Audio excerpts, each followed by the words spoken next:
To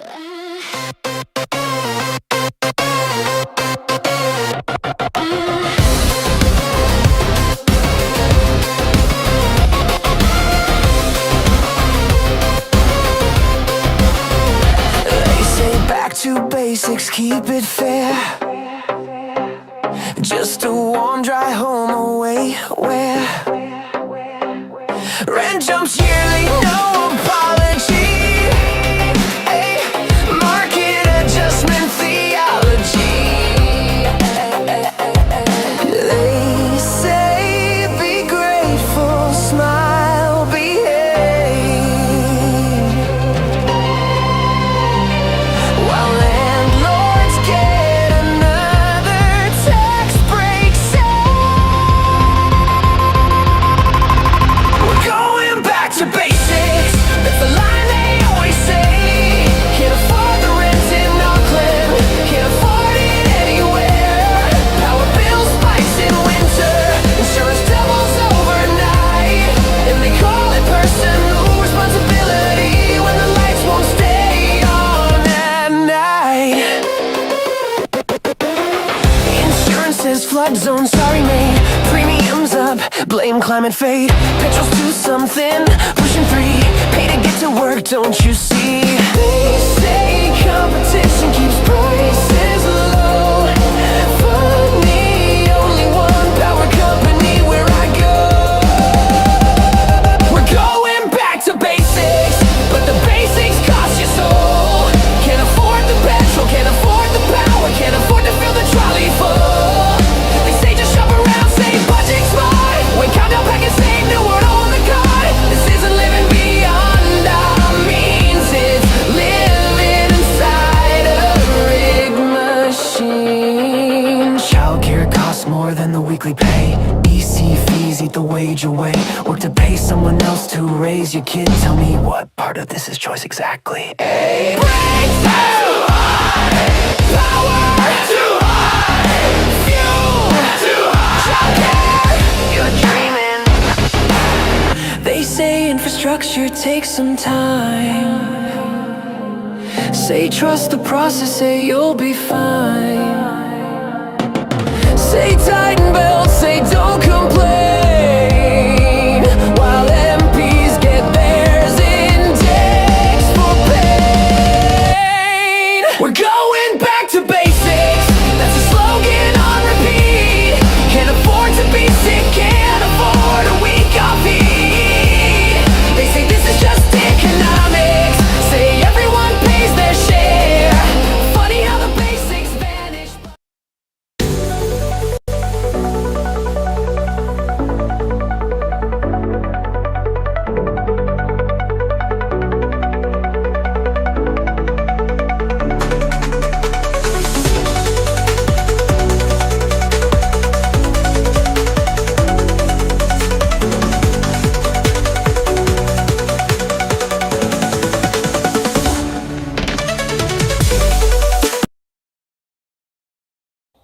And welcome to tonight's Order Paper podcast. After we've had, both Stacey and I have had such a busy day. How's the box packing going?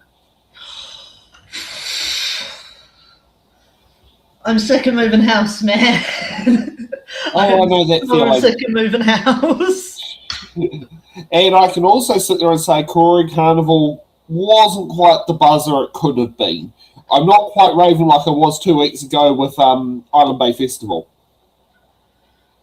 So it's a bit of a fizzer. Yeah. But I'd like to sit there and congratulate that this is the first, well, actually it's technically for the second show, but it's the first where we are broadcasting both in landscape mode and portrait mode. And depending on what type of device you are on, you can sit there and decide on what type of thing there. And we've got a gate crasher. Let's welcome him to the show, Detective Rogers, who's gate crashing all the way from Auckland.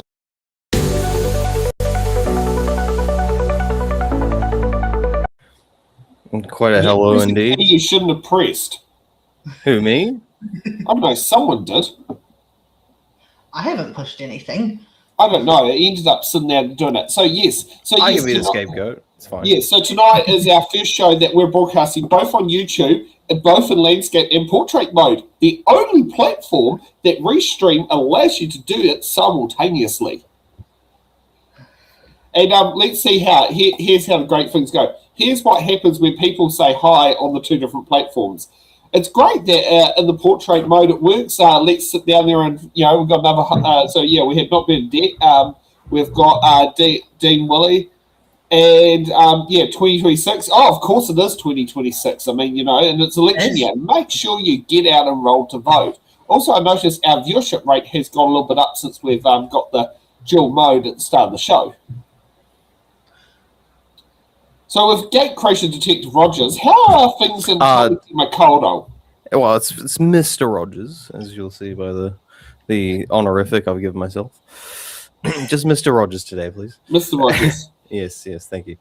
The mood in Tamaki Makoto. I mean, it's been very proud, I guess you could say. I went to the Pride Festival yesterday. It was quite a riot. It was good fun. That went till dark and highs and lows. Let's see. Axe showed up. They were roundly booed as David Seymour tried to shake his booty down.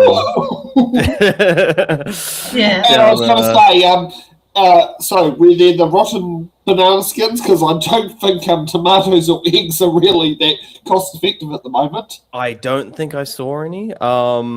National and the Greens and Te Pāti Māori may have had representation there, but I probably missed those ones if they were there.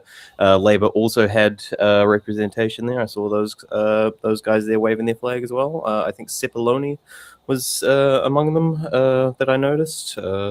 I did see Chris Bishop hanging around. He was talking to someone. I tried to get to Auckland yesterday. Yeah, he was here.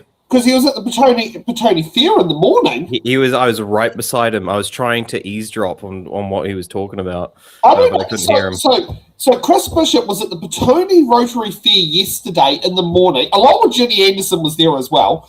Maybe they both left at the same time because Brie Elliott ended up at the Newtown Fire Station yesterday, and Chris Bishop somehow got his way to Auckland. I mean, he left an event in his own electorate. What time was the Pride Parade? 7:30 p.m. Yep. That actually makes some logical sense. Yeah. It does. Yeah.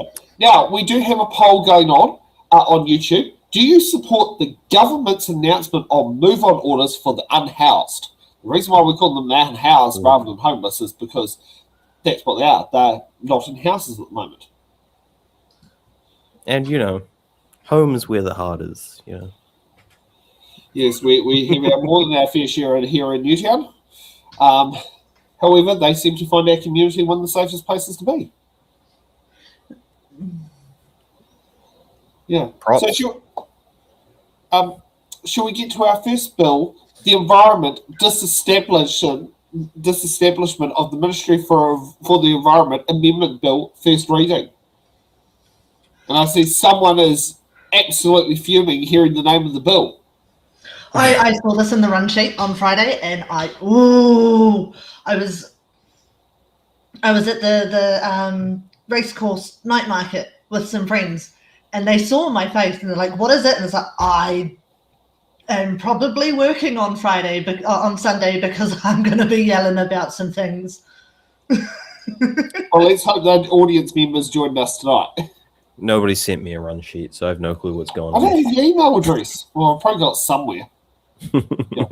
Okay, let's get on to that lovely, what's it called, sheet here. And I've learned a way to get around TikTok from getting us to stopping us from breaching their filters. This fixes it, yeah. So let's get on and see this lovely person called because Minister P. Simmons was not there at the day. Who this lovely person you're talking about right in front of us? Environment Disestablishment. Okay, Ministry thank for the goodness. Environment Amendment Bill be now read a first time. I nominate the Environment Committee to consider the bill at the appropriate time. I intend to move that the bill be reported to the House by 24 April 2026. Mr. Speaker, e te maunga o te whare, I'm MCERT brings together, Mr. Speaker, I move the Environment Amendment Bill to be read for the first time. This bill will allow for the creation of the new Ministry for Cities, Environment, Regions and Transport, also known as MCERT. MCERT brings together MFE, the Ministry of Housing and Urban Development Te Tuapapa Kurakainga, the Ministry of Transport Te Manatu Waka, and local government functions of the Department of Internal Affairs into one unified agency. One agency to rule them all. MCERT will combine key levers across central and local government, reducing duplication and complexity. It will provide joined-up advice to solve complex problems with a regional focus on deals and delivery, backed by a strong economic engine, high-quality data and insights. The primary purpose of MCERT is to unlock the potential of New Zealand's cities and regions, boosting economic growth and productivity through lower transaction costs, a simpler and more responsive public service, and a more integrated and planning and investment environment. Bring it on to Hamilton as soon as possible. This will support faster decisions, better outcomes across housing, transport, local government and environmental systems. And the government has an ambitious and complex policy reforms underway, from going to housing growth and local water done well to the National Adaptation Framework. But responsibility for progressing these reforms currently spans multiple agencies, many ministers. For example, solving our housing crisis is impossible without fundamental planning reform, which is currently the responsibility of the Ministry for the Environment.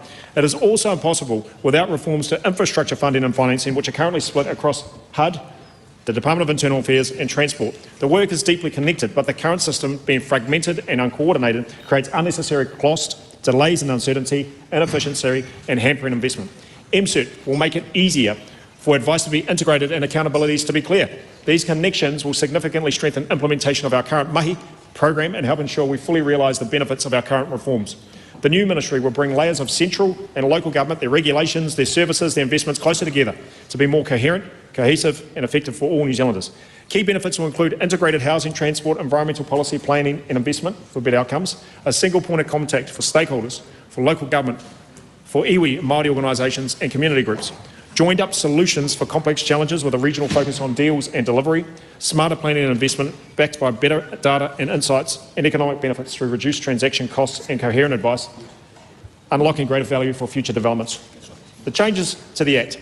The Environment Act 1986 established the Ministry for the Environment and must be amended before MCERT can be created.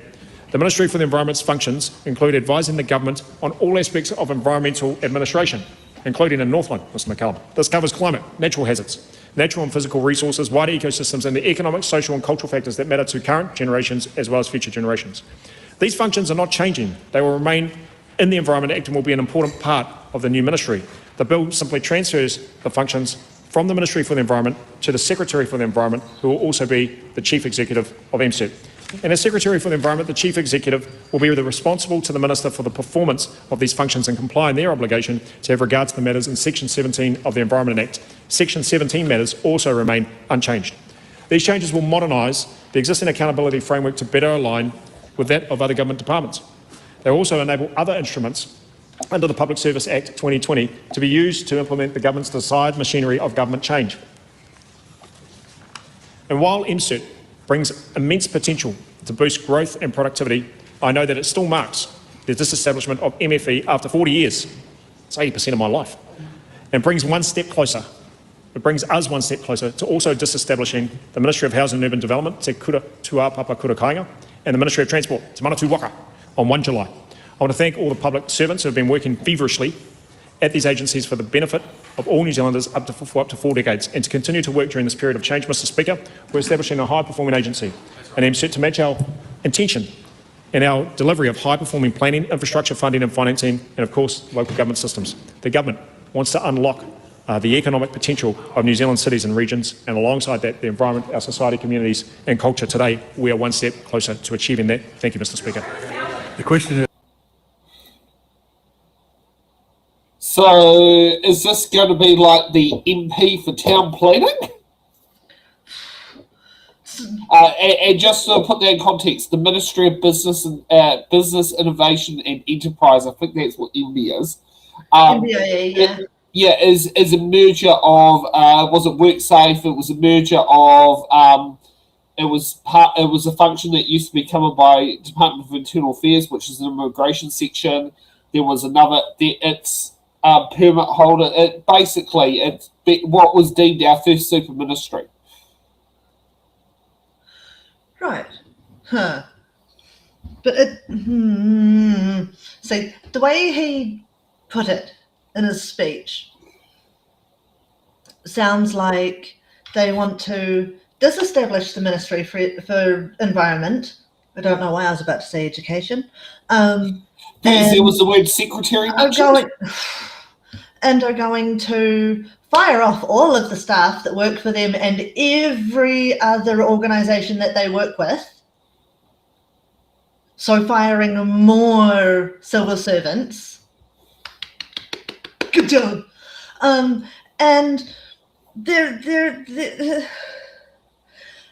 they just want to steamroll and fast track screwing up our environment even more than they already have.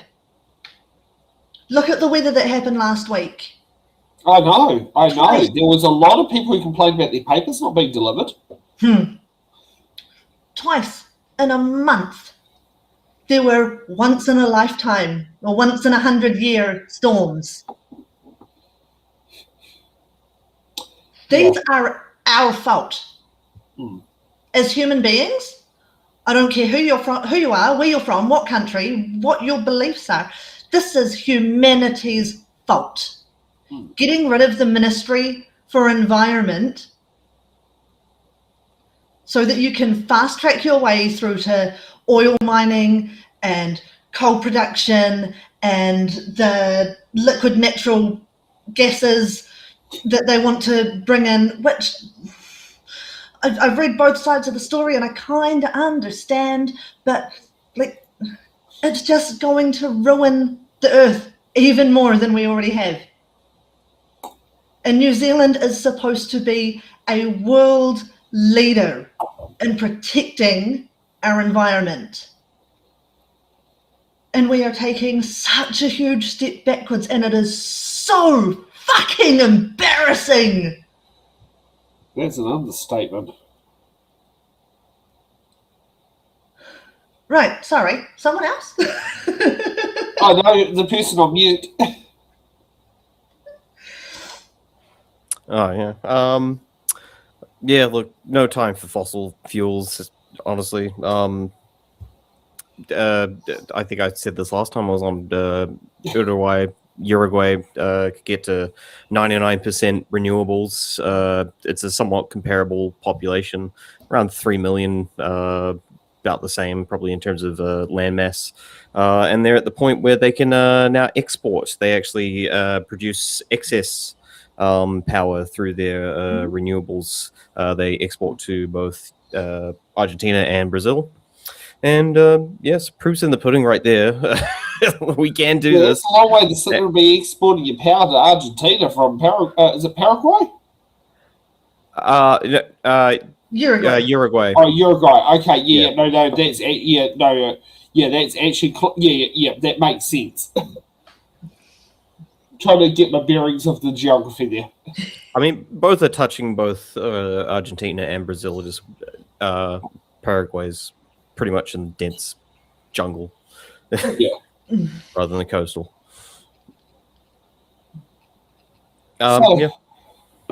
So, should we get on to our second speaker, Priyanka Ranikrishnan? Sure. Let's see what goes. Also curious why Winston never gets mad at his people in his own government speaking Maori. It's weird. I don't know. He never seems to poke, take jabs at them. It's outrageous selective. Yep. Strange. That the motion be agreed to. Mr. Speaker. For the Honourable Priyanka Ranikrishnan. Mr. Speaker, this bill is an absolute disgrace.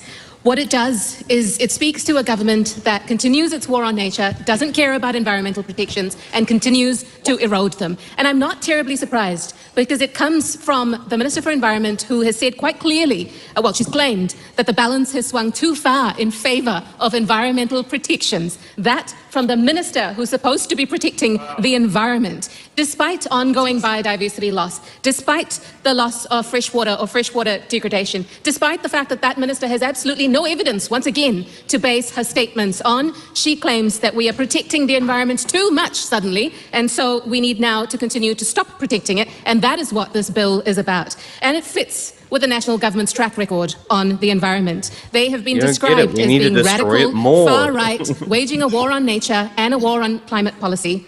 They've been described as the most anti-environmental government since the 1980s, and Madam Speaker, I would agree.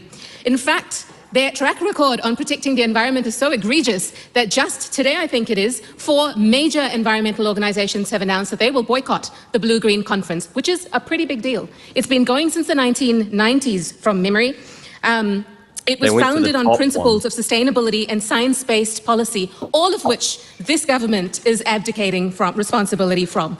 Those environmental organizations, very credible, very well-regarded organizations, have clearly said that they have predicated this decision, not taken this decision lightly, but it's based on the fact that this government has a terrible track record when it comes to fast-tracking mining, including on conservation land, and I will come back to that in a minute. They have weakened safeguards for rivers, forests, and conservation land. They lack they haven't taken any meaningful action when it comes to climate action. And let me just dwell briefly on that point around fast-tracking mining on conservation land. I am, of course, talking about Denniston Plateau, which is listed in Schedule 2 of the Fast Track Act. And it is egregious. More than 12,400 people have signed a petition asking for this area to be protected. Denniston is rated by DOC, the Department of Conservation scientists, as one of the top 50 most ecologically valuable sites in Aotearoa, New Zealand.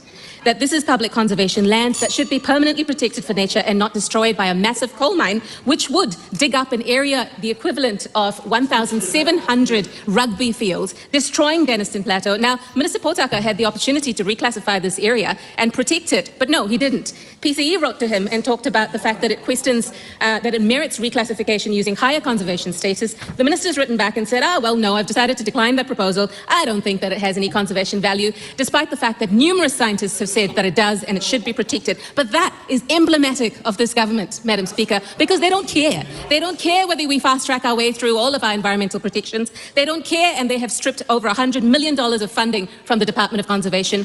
They have used the visitor levy, which they opposed, by the way, when Labour and government brought it in. They opposed it because they said that increased funding would just go to line government coffers, and that is exactly what they are doing now with the increase of the visitor levy. Ultimately, Madam Speaker, this is down to the Luxon government. They've watered down protections on the Hauraki Gulf to allow commercial fishing in highly protected areas. This is a government that is weak, that is out of touch, that doesn't understand the anxieties that New Zealanders are facing, whether it comes to the need to address cost of living and whether it comes to the need to better protect our environment. They don't care about either. This is not the way to improve infrastructure growth. This is a mega ministry that nobody asked for and nobody wants, and all it will do is to transfer the functions of the Ministry for the Environment when it comes to urban planning. Everything else to do with biodiversity protection, conservation, better fresh water will all be down the drain thanks to this terrible government.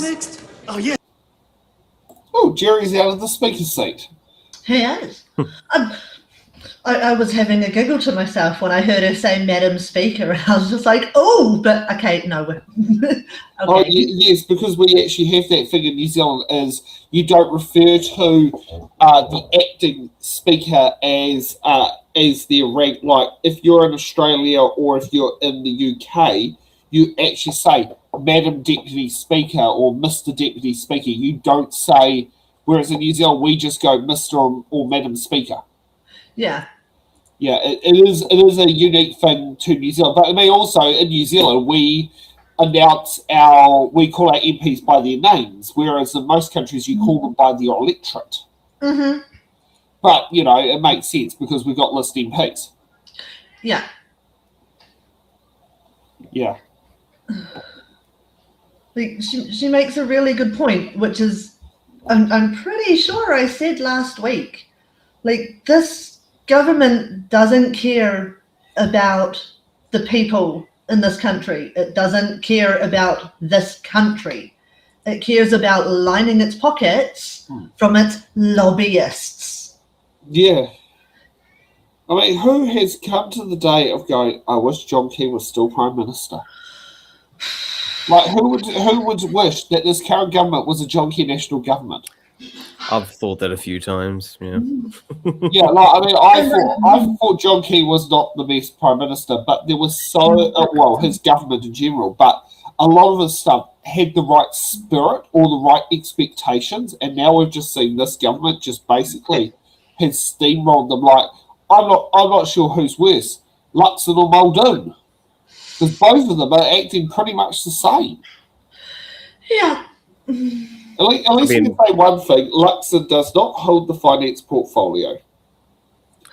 Yeah, Key just wasn't as big of a sucker as Luxon was. Like Luxon is just—he's a massive sucker. He's a loser. Like he just can't control his own cabinet. Like he doesn't know what he's doing. Yeah. I don't know. Key had something. You know, he was good at dealing. Like he was almost like, remember, like there was scandals. He was cutting like dirty backroom deals. He who was it? Act was it the teacup coffee cup? The cup of tea scandal. Yeah. Well, what if that was? I don't remember. Yeah, it was over what's his name, John Banks. It wasn't John Banks also the one that got $25,000 from Kim.com? Oh, I don't recall. I know. I've stood outside Kim.com's old house in Coatesville because he no longer actually lives there anymore. Apparently he lives in Queenstown or Wanaka, one of those places. Oh, wow. But yeah, I remember actually standing outside his house in Coatesville. Yeah. Do you know what Luxon's government reminds me of? The rich kid at the boarding school that has to buy their friends because nobody actually likes them. Yeah, it's almost like a set of dominoes you just let fall. Like he's like letting it do its own thing. He's too busy trying to go to India to settle trade deals in India. Well, he is nicknamed the Kuru Prime Minister, but I mean, I still can't figure out when are we going to have acting Prime Minister Nicola Willis and acting Prime Minister Chris Bishop? We still have somehow not managed to achieve that. Whereas I remember under the John Key government, we managed to, for a stage of 24 hours, we have fifth in cabinet acting Prime Minister Paula Bennett, who it would have been said we hadn't had a female in the Prime Minister's chair for I think it would have been 8 years at the time. And I remember on the Paul Henry's his morning show, he sat there and said, and today, now, we've got acting Prime Minister Paula Bennett, and she had to say, actually, no, Jerry Brownlee's already touched down the country. He's now the acting PM. Because we're in that unusual situation where we actually had, was it the first foreign cabinet were out of the country at the same time?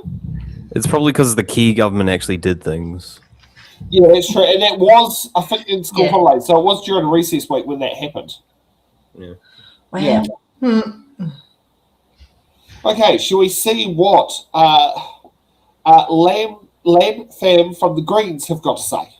Oh, absolutely. Yeah, now this is the one I want. Yeah, that's the one I want. Yes, Lam Pham. Thank you, Madam Speaker. What happened to caring about our environment? It used to be something that was genuinely accepted as something that governments of all stripes did. And yet here we are, and I'm just getting increasingly frustrated time after time of this tagline that is attached to every comment that the government makes and does where the environment suffers, where they're removing, be it funding from our government agencies, from our science departments, whether it be legislative change, and they say they're doing it whilst protecting the environment. And I'm so disappointed with that, alongside so many other New Zealanders across the country who we absolutely stand with in the face of such destructive decisions that on a scale that we have not seen before.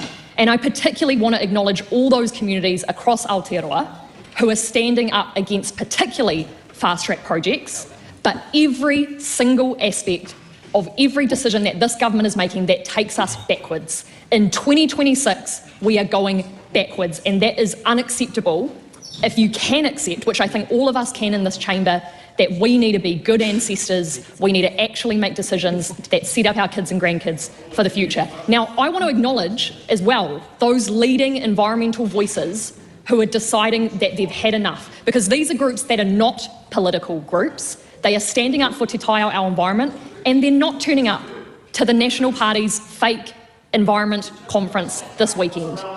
They're citing fast track, weekend river protections, proposed conservation sales, and inadequate climate action. You can't wreck the environment, host a conference about it, and expect people to just show up and put on a smile. Brainwash. This is really disappointing and hugely damaging. Now, I want to reflect, Madam Speaker, that the Ministry for the Environment actually exists because in 1986, New Zealanders decided that protecting our natural world needed a dedicated voice at the heart of government. And since then, that voice has told us time after time again that the health of our environment is actually at risk.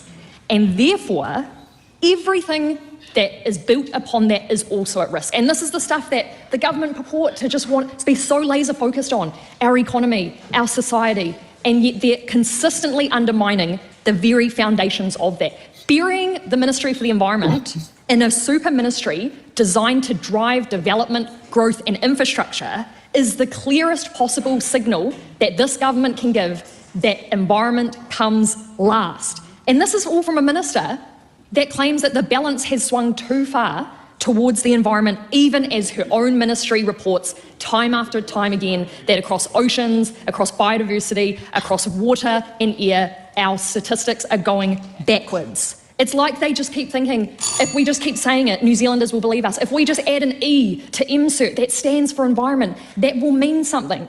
It doesn't mean anything. It is meaningless. And what is so important for New Zealanders to know is that they do not have to put up with this. They can take a stand in the lead up to November 7th when they can decide that they want environment to be the very core of how we centre, care for each other, care for our environment, and we actually build our economy and society around that, not the other way round. This is an absolute stain on this government's reputation, and this minister should be ashamed that under her legacy, 40 years of environmental progress that is held in this ministry by the amazing people in it is going down the drain.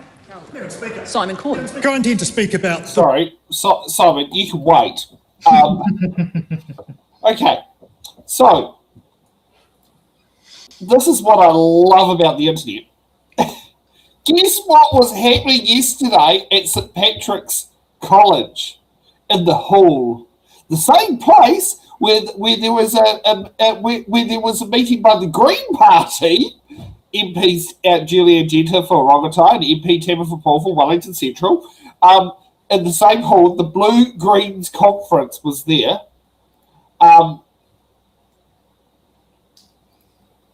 Now, okay, that doesn't quite work. I believe it was reported some of them went over to the top conference. Was there a top conference in Wellington as well? I think so. Maybe. Okay. Maybe. So while Chris Bishop was on the way from the Petone, but the Petone Fair, he probably, I don't know whether he stopped in at the conference on the way to the airport. I mean, all he had to do instead of get into the two lanes that go to the planes, he just had to get into that third lane to turn to the Evans Bay Parade, and he would have been right there. So there was yesterday at St Patrick's College a Greens conference, and today they had a fun thing. They could go on a trip to Soames Island. I wonder if the electric ferry was running today. Or the other one that they could have done is discover Wellington's leading green buildings, a guided tour. Well, sounds lovely. Yes. So yes, this is what this is what was happening this weekend in Wellington. I didn't even know what was happening, and it's over the hill from me. I'm really confused why they're trying to call Matthew a building. There are two options for the Sunday tour. A tour of was it Matthew Soames Island, or the Discover Wellington leading green buildings. Right. Okay. So there were two things in there. So not exactly. what's it called? Yeah, not exactly the same thing. Right. Yeah, no, the National Page ain't that confused. Sounds like they are to me, but you know. Well, you know, I mean, it's quite interesting that their national lobby group has been around for 28 years. Sus. Any comments on Land's speech? Did you say Labour? No, Land fan. Oh, okay. LFA. Right. Sorry, Yeah. apparently I'm having hearing issues again. It's all right. You know, Land and Labour, that could be easily mixed up. You know, we'll forgive you for that. No, she was on fire. Yeah. And like, I grew up swimming in rivers and playing in forests. My uncle, when I was a kid, was the holiday ranger through dock for Remataka Forest Park. We spent every school holidays there. Wow, cliche greenie. Grew up hugging trees, swimming in rivers. Right? Yeah. And people wonder why the environment is one of my biggest things. You know, environment and human rights. Because we can't have humans without environment. Oh, It's yes, yeah. Yep. But we gotta fix the economy. Everything for the economy. Yeah, get people working to fix the environment. That could be a good start. Oh, no, that might be a nice to have. Everyone knows you need at least 5% to get inflation down. 5% unemployment. Yeah. Yeah. Okay. Let's, Monetarism, it's a thing. let's see what Simon Court's got to say. Wrong one. All hail Friedman. Oh, All sorry. hail Friedman. Here we are. And let's go back a little bit. Oh, that's all right. That under her legacy, 40 years of environmental progress that is held in this ministry by the amazing people in it is going down the drain. Oh, maybe it is 2%. I don't know. It's rubbish. Who Today is cares? about fixing what matters. Affordable Monetarism's homes, a reliable stupid roads, and theory. a planning system that says yes and, not no, and here's the bill. That's what this government is here to fix. That's why I'm proud that ACT is part of this government. I welcome the disestablishment of the Ministry for the Environment and Law, clearing the way to bring planning, housing, transport and local government functions into one coherent Ministry of Cities, Environment, Regions and Transport. This merger is not cosmetic. It's a practical layer in a wider growth program. Some have suggested to me, unlike the member Lan Farm's contention that environment might get lost, that environment might take over and poison the minds of people who want to deliver housing and transport. But I don't believe that. I trust that there's practical, sensible, constructive people at the Ministry for the Environment who'll go on to enjoy working, contributing in this ministry. We're replacing the RMA is one of the reasons we're doing this. That's so it's easier to say yes to homes and easier to say yes to the infrastructure that supports them. We're reforming infrastructure funding and financing so projects are delivered, not just announced. And we're refocusing local government on core services and value for money so that reform sticks where it's applied in communities. But reforming the rules is only half the job. If form should follow function, then the right form also helps to deliver the right function. If housing policy sits in one silo, transport in another, environmental settings somewhere else, then you get delay, duplication and drift. Pulling these functions together rationalises advice, it aligns direction and gives councils and communities a clearer entry point. That's structural alignment to support growth. But this reform also points to a bigger issue. The centre of government today looks like a spaghetti junction. Here's one that we prepared earlier, the Wellington Spaghetti Bowl. David Seymour put it plainly in his State of the Nation speech. 28 ministers and 2 undersecretaries governing 41 departments. MB alone answers to 23 ministers. The Ministry for Regulation is still counting regulatory agencies. At the last count I heard, it was up to 250 agencies regulating 5.4 million New Zealanders. This is out of control. It's not clarity, it's complexity, and complexity, as Kiwis know, is very, very expensive. Core Crown spending now consumes around a third of the economy. The tax takes around a third of GDP. Between 2017 and 2023, 2023, under a Labour left Greens government, the core public service grew by more than 30%. More agencies, more officials, but not more houses, not better and faster roads, and certainly not cheaper infrastructure. Because when accountability is spread over overlapping institutions and reporting to multiple ministers, no one owns delivery. We found that out under the previous government because nothing got delivered, but they hired 30% more bureaucrats. This merger a bunch of is one step shit to as soon as you untangle guys that came to issue. government. Sharpening responsibility, simplifying oversight, and it will create a clearer institutional home for growth-focused reform. Right. And it matters Why are there no because results? rationalising the form It's of like government we means we can cancelled start everything. to rationalise its size. Structure and size go hand in hand. That's exactly what the RMA reform seeks to correct, a system that drifted, that grew and grew Which and grew, and with reform? it a massive planning bureaucracy. Because if we want a planning system that says yes more often, we need institutions designed for delivery, not obstruction. And a clearer structure means we can right-size them, we can shrink the size of government to only deliver the minimum viable core functions that are necessary. We can strip away all that bloated and duplicative regulation and the steady expansion of the bureaucracy that's coincided with a steady expansion of intervention into the way people use their private property in every aspect of their lives. This is just a signpost as to what's to come under a future government that involves ACT. This reform is a good start. We're underway. It aligns institutions with policy intentions and signals the beginning of a much larger rationalisation task that ACT is ready to take on. Because when government already consumes a third of the national GDP, rationalisation is not optional, it's overdue, it's vital. It's time to build, Madam Speaker. Let's get started. Okay, it's official. ACT hates spaghetti. And go. they also hate the Central Motorway Junction in Auckland, better known as Spaghetti Junction. Yeah. But did he say 241? Regulators. I wonder if we have too many district licensing authorities in the country, being known as the liquor license authority in every city and district council. Wow. You know, Okay. that might be classed as too many license authorities. Yeah, I wonder how many is too many. I'd like to hear his what's the perfect number and how do you get there mathematically? I mean, the perfect number for what do you call it? I think it was tobacco outlets was 600. But so 600 or 400. he thinks that 241 regulating agencies are too many for the amount of people in this country. Mm-hmm. But he thinks that one agency is enough? Or do they all have local branch offices? Well, it's still all under one agency, though, isn't it? Yeah. I mean, well, you know, how many WINS offices do we have, for example, in the country? You know, we're way more than tax department officers, I can certainly tell you that. Wait, how many did he say again?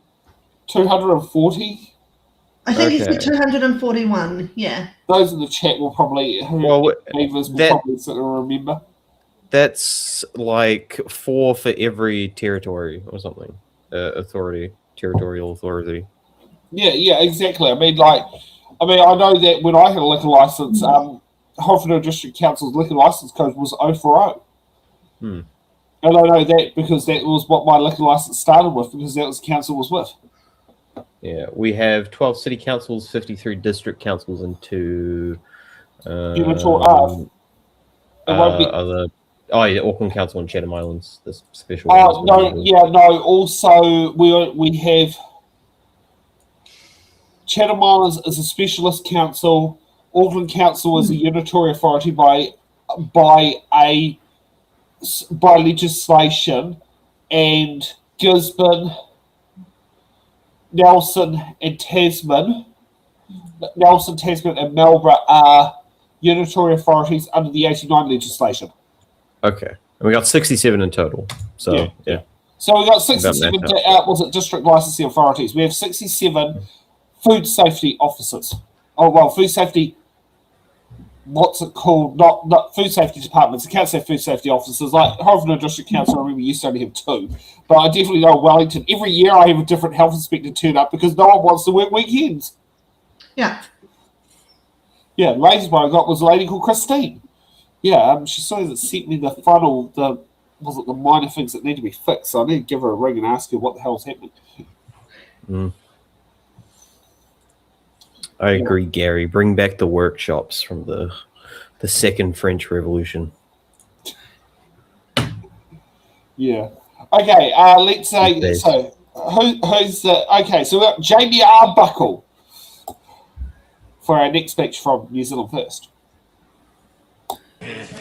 Jamie Arbuckle. Oh, thank you, Madam Speaker. I rise on behalf of New Zealand First to support the environment disestablishment of Ministry for the Environment Amendment Bill in its first reading. And Madam Speaker, this side of the House, we've got a bold government here of what we're doing. We've got some vision of what this ministry can now look like. And by having a new Ministry for Cities, Environment, Regions and Transport, today this is the first part of establishing that new ministry. And it's about being effective and it's about being efficient. New Zealand First as well, we have campaigned through the 2023 campaign for a Ministry for Infrastructure, and this also shows us that this is possible and this is the right way to go about a unified ministry framework for infrastructure development in the future as well.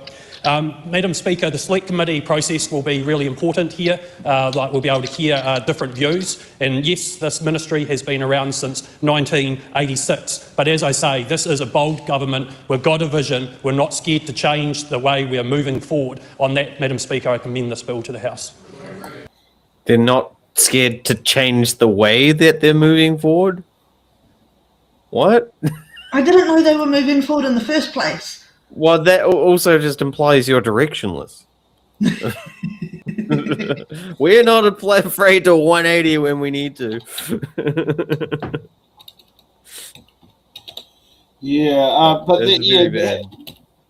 Did that feel a bit sequel of speech? Yes. It felt like he half-assed it, honestly. It really Well, it that's felt right. recycled. It For felt New generic. Zealand First, it was actually quite a shame because they usually actually have good speech. Well, no, Andy Foster has good speeches.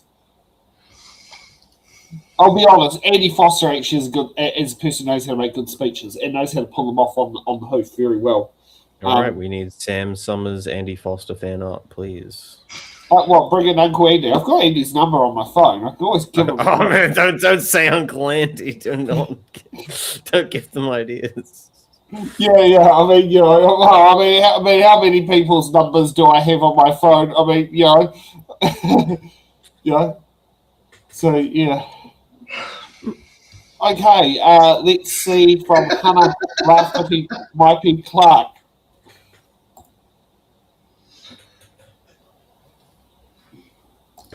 Tēnā rā koe te whika. Hena Rafferty, Mighty Clark. Tēnā rā koe te whika o tira tēnā rā tātou i te whare. E tū ana hau ki te waha i ngā kōrero i te rangi nei e pāna ki tēnei o ngā pire.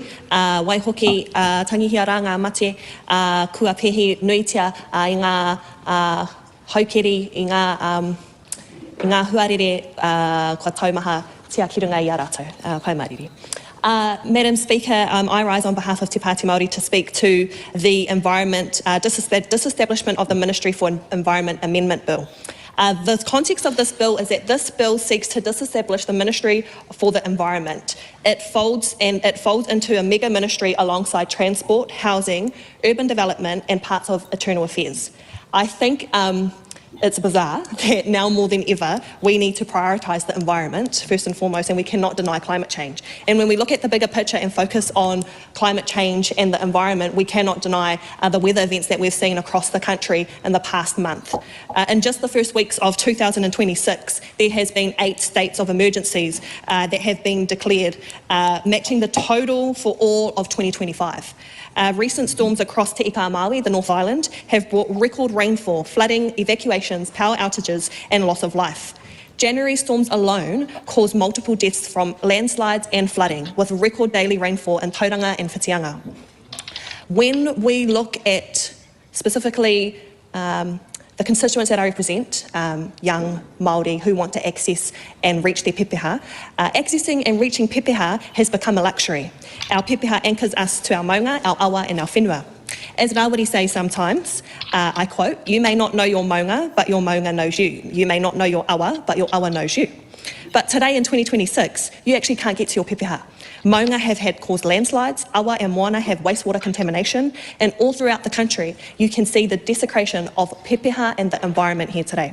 From Te Tai Tokerau to Te Waipounamu, the whenua has slipped, rivers have risen, and the winds have torn through our communities. In the north, landslides have taken lives and homes.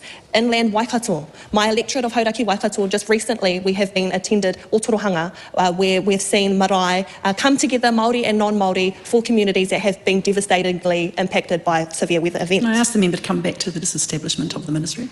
The disestablishment of the ministry, yes, and that's core purpose is environment. And these are the foundational, real, raw realities for communities across the country today and in recent weather events that have desecrated the constituents that we represent. Across Manawatu, Tararua, East Coast communities have scattered again in cause of evacuation. So that is why ministries of environments is now needed more than ever. The legacy of environmental desecration under past legislation. Now this is really important because there's context and there's a timeline of how we are now suffering with the outcomes of past legislation. When we think of the Government Land Policies and Forestry Act 1949, converted vast areas of native forest into plantation, forestry or farmland, Water Pollution, Resource Management Act 1991, these are all outcomes and results of those past legislations. And there has been a timeline of legislation between 80% and 90% of Aotearoa's wetlands have been lost since colonisation. And we are going to suffer in the future when we are creating bills like Fast Track, like the Resource Management Act, and disestablishing the Ministry of Environment because we're not prioritising the environment as much as we should be, like the recent weather events that we have seen. So the solution moving forward is 33 years ago, Te Arikinui Te Atarangi Kahu travelled to Brazil as a patron of the National Māori Congress, and she celebrated Māori as... The member's time has expired. Okay. Grant McCann. Well, it's a shame how quick that finished. Yeah. Yep. She was cooking too. Yeah. Expounding on what she was saying, I had to look it up to find the exact numbers, but I knew I'd read it recently. In 2002, across the entire country, only 4 days of local states of emergency were declared, compared to the first month and a half of this year, in which there have been at least 70. Now we're talking collectively across the country. Across the country. So that would be obviously different states of emergencies depending where you are in the country, obviously. And actually, I do know that there was one that was interesting. On one state of the emergency, looped in the Horowhenua because Taurua, Manawatu, and Rangitikei and Wanganui all declared as a state of emergency. So Horowhenua had to join the chorus along with parts of the north. Yeah. Or Labour's fault. All the way down to. I'm confused. Where's Winnie at? Where's Winston Peters? He's never in the house. He's the one He's in that's the house during complaining Christmas. about Te Pāti Māori not being there. So, jeez. Or you get situations where Te Pāti Māori aren't there at their allotted speech time, so often they end up becoming speech 12. Right.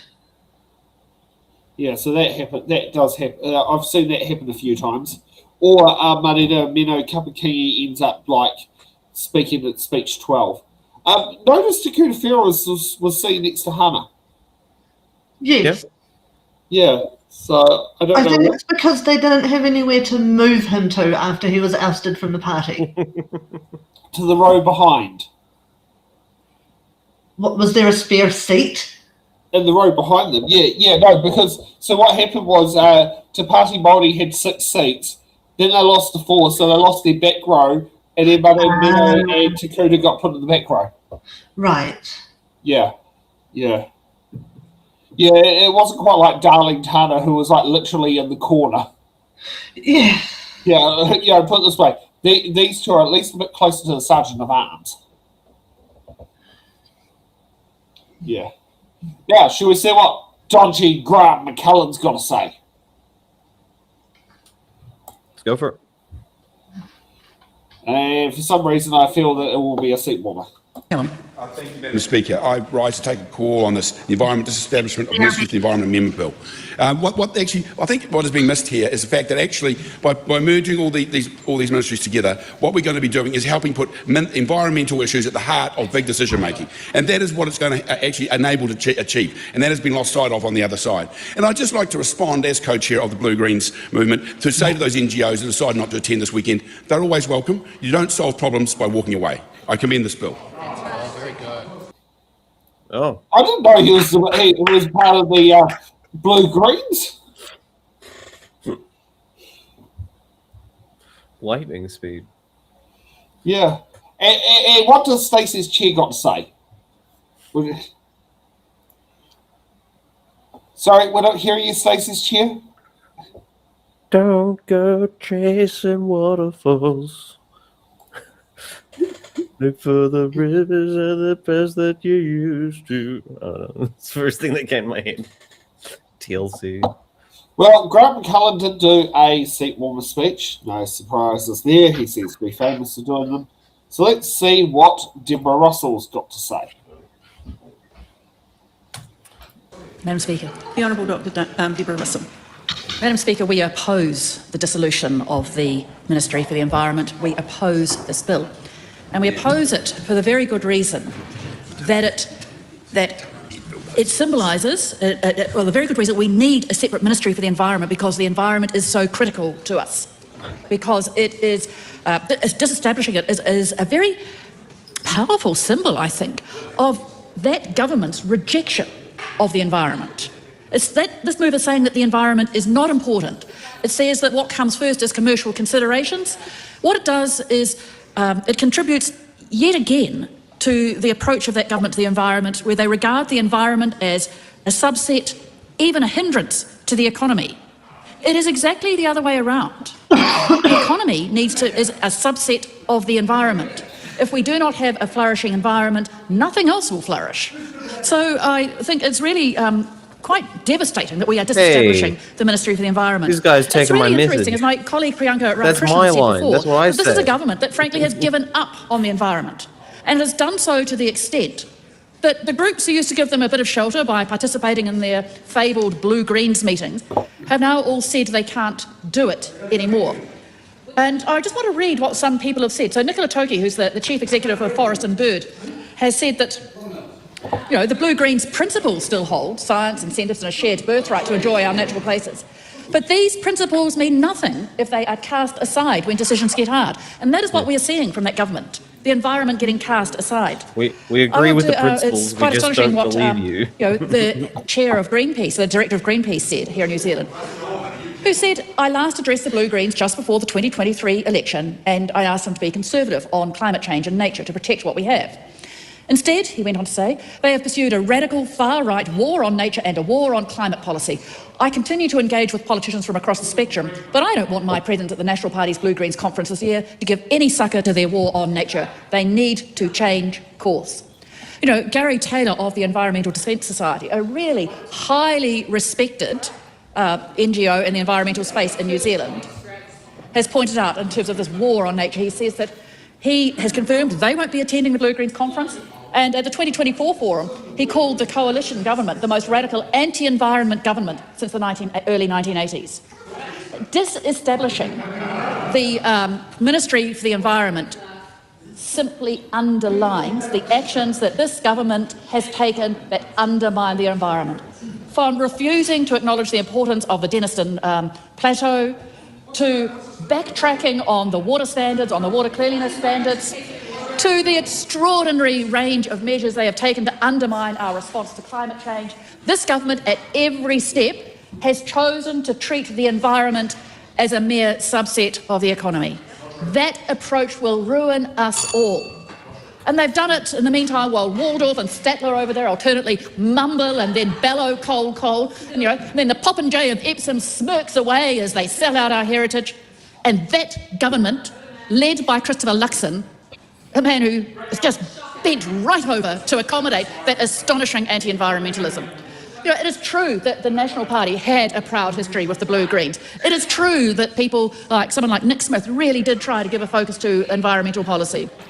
That government, led by Christopher Luxon, has let its minor coalition parties push them around and absolutely trash the environment. When will their Minister for Conservation, when will their Minister for the Environment, when will their Minister for Climate Change stand up? It seems never. What a wretched outcome this is. Call David McLean. Also left unsaid there, just they also want to disestablish regional councils as well on top of this. Yes, that is true. Yeah. Yes, because they see them as like they want to establish them as we know them, but then they want to put them as glorified regional boards. Now, I spoke to a councillor for Te Whanganui Tara Māori Ward and the successor to Nico Wanera, was it Matthew Rawiti, and he said Wellington City Council is universally opposing it because of the fact that the regional council and the city council do different functions, and the fact that Wellington City Council isn't equipped to do the job of Greater Wellington Regional Council, as well as Wellington City Council. And no council in Wellington is equipped to take on the jobs of the regional council. No. He thinks believe it's an attempt to bring in a super council like a unitary authority like Auckland Council. After they just kneecap them too, saying no more rates caps, no more extra funds. Oh, I know. And the thing is, the regional council, one of the things they deal with is flood protection. The great thing about it is the fact that the flood protection budget cannot be raided from the city council. The flood protection budget is protected because it's in the regional council. Regional councils are allowed to build up cash reserves. Regional councils are the ones who tend to own territorial authority, things like ports and that. Most of the ports in the country, shareholdings stem from the regional council. So if we sit there and say, take a look at it in Wellington, Centreport, okay, recently it has, I think, I'm not sure if the sales happened yet, but it could in the cards as to basically make it 100% owned by Greater Wellington Regional Council. But it's whether you are a ratepayer in the small, tiny part of Tauranga District Council that pays the regional council rates to Wellington, or you're a Marston, or if you're on the top of Campy Coast, you're in Wellington, you as a ratepayer and a voter collectively own the shares in Centreport. And if you're in the, what's another council owned port? Auckland Council owns Ports of Auckland, because that hasn't been publicly listed. That still is actually fully in public ownership. Does that give out dividends? Yes, the ports do give out dividends. Oh, I've never seen any. Boo. No, they reduce your rates bill. Oh, okay, so it wouldn't affect me. Yeah, so no. So the dividends goes out to the council into the expenditure. Now, I can't speak for Ports of Auckland, but I can speak for Wellington City Council that owns a third of Wellington Airport. The dividends that we get out of Wellington Airport, 2 annual plans back, it was $16 million that was budgeted. The dividend ended up being $90 million. So Wow. There he is. Sorry about that. You'll need to change your name. My tab just crashed. Oh, I guess I'm Mr. Stacey. No, I'm keeping it. Mr. Stacey. Yeah, I'm Mr. Stacey. That's all right. Stacey is now. Are you Miss or Ms. Ryan? Well, I'm not divorced, so I'm Miss. Oh yes, but Ms. is it's none of your business whether I'm married or not. It doesn't mean anything about being divorced. So Ms. means I'm not owned by a man. Mrs. means I'm owned by a man. Ms. means it's none of your business. Exactly. Looks like someone's tab keeps crashing. Yeah. Okay, let's get to Lord Alex's super chats for his one there, and let's bring in Mr. Stacey again. who keeps Yeah, my tab keeps crashing. Sorry, I might need might need to to. open a completely separate window or browser for the job. Yeah, I might need to save some system resources. Yeah. Okay, so we got for Lord Alex's super chats. Just letting your listeners know, Petone to Grenada link consultation has apparently been reduced as NZTA is submitting it through the Fast Track Approval Process Act. Any comments? Oh, I didn't hear that. You had to repeat it. Sorry. It's on the screen in front of you. Oh, cool. It is. I don't think that that's something that should be going through Fast Track. No, I believe... It needs far too much thought, far too much planning. But then again, that's the same thing as 99.9% of the things that go through the Fast Track process. Yeah, no. If it's infrastructure, no. Never fast track infrastructure. Well, I mean, put it this way: they're proposing to put in two 4-lane tunnels. Now they're going to be certified to carry fuel tankers for it, because the road will carry. If the road can carry fuel tankers, it would put the bulk of the Lower North Island's fuel tanker carriage will be going down that road. Mm-hmm. Yeah, but did you see Independence Day? It's kind of cool and epic when like the flames go up in a tunnel and you got to escape and the dog jumps in the arms last second. And let's get to... before we get to that one, I do agree that we need more access into and out of the Hutt Valley. Yes, you are right. Monday, I was fucking cut off. Both State Highway 2 and the road down to Stokes Valley were closed. So was Moonshine. The least known road that you can actually get through to. And that was closed as well. Yeah, so we were completely... And I think the Rerun Tuckers were closed at the time as well, or might have been restricted. And no one wants to risk their Katarawas in that kind of weather. Oh, no, yeah. I'd rather take the Rimmers, thanks. No, Pete had a very wayward way doing it, including when he was doing work for HelloFresh. They were suggesting for them to drive up to Palmerston North and come down the other side of the tower, head over the track and come down the other side of the Tawaras. Lord. Oh, I know. I mean, it partly depends on where a lot of the traffic's coming from. Oh, yes, but that's a 2.5 hour detour. Yeah. Yeah, I was just thinking, like, for example, something like... it's like having to detour via Helensville to get the Whakaparoa. for someone that can be a bit more to your neck of the woods. Yeah. Okay, so let's get to Lord Alex's super chat. So second chat, and Alex would like a third one, and then we can get paid next month. Sorry, and beware. Next Sunday is the 1st of March. Just to let you know. So, just wanted to ask Sam, Stacey, and Mr. Rogers: should people on supported living payment, including disability allowance, emergency benefit, and super/pensions, be subject to the yearly circumstance rule? Well, in one aspect, yes. I do believe it should be there, because then that can sit there and prevent situations such as Winston Peters receiving an overpayment when he claimed he was single when he was in a de facto relationship.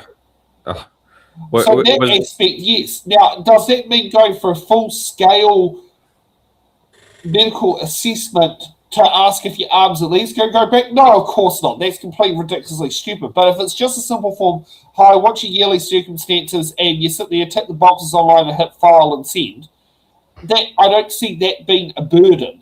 I see it being a burden when it's turned into, let's have a face-to-face appointment, and let's, that was scheduled at a branch that requires you to catch 3 buses to get there to sit there and ask the same questions. So that's what it's trying to achieve. Yeah. Depends on the specifics too. Yeah, I mean, also the circumstance of form is also meant to pick up, say, if your rent or rates go up, or your cost of living has gone up or down. That's the principal foundation of it, is in order to make sure that your payments are accurate and correct. Yeah. So So I'm on SLP, right, for disability. Change of circumstances form, or confirming circumstances form, You don't need to go to your GP or your specialist or anything like that. It's just fill out the form, send it back. Yeah. Same as like the same sort of thing as doing TAS. Yeah. Temporary additional support. Yeah. They send you the form, you fill it out, you send it back or drop it off. But if you are on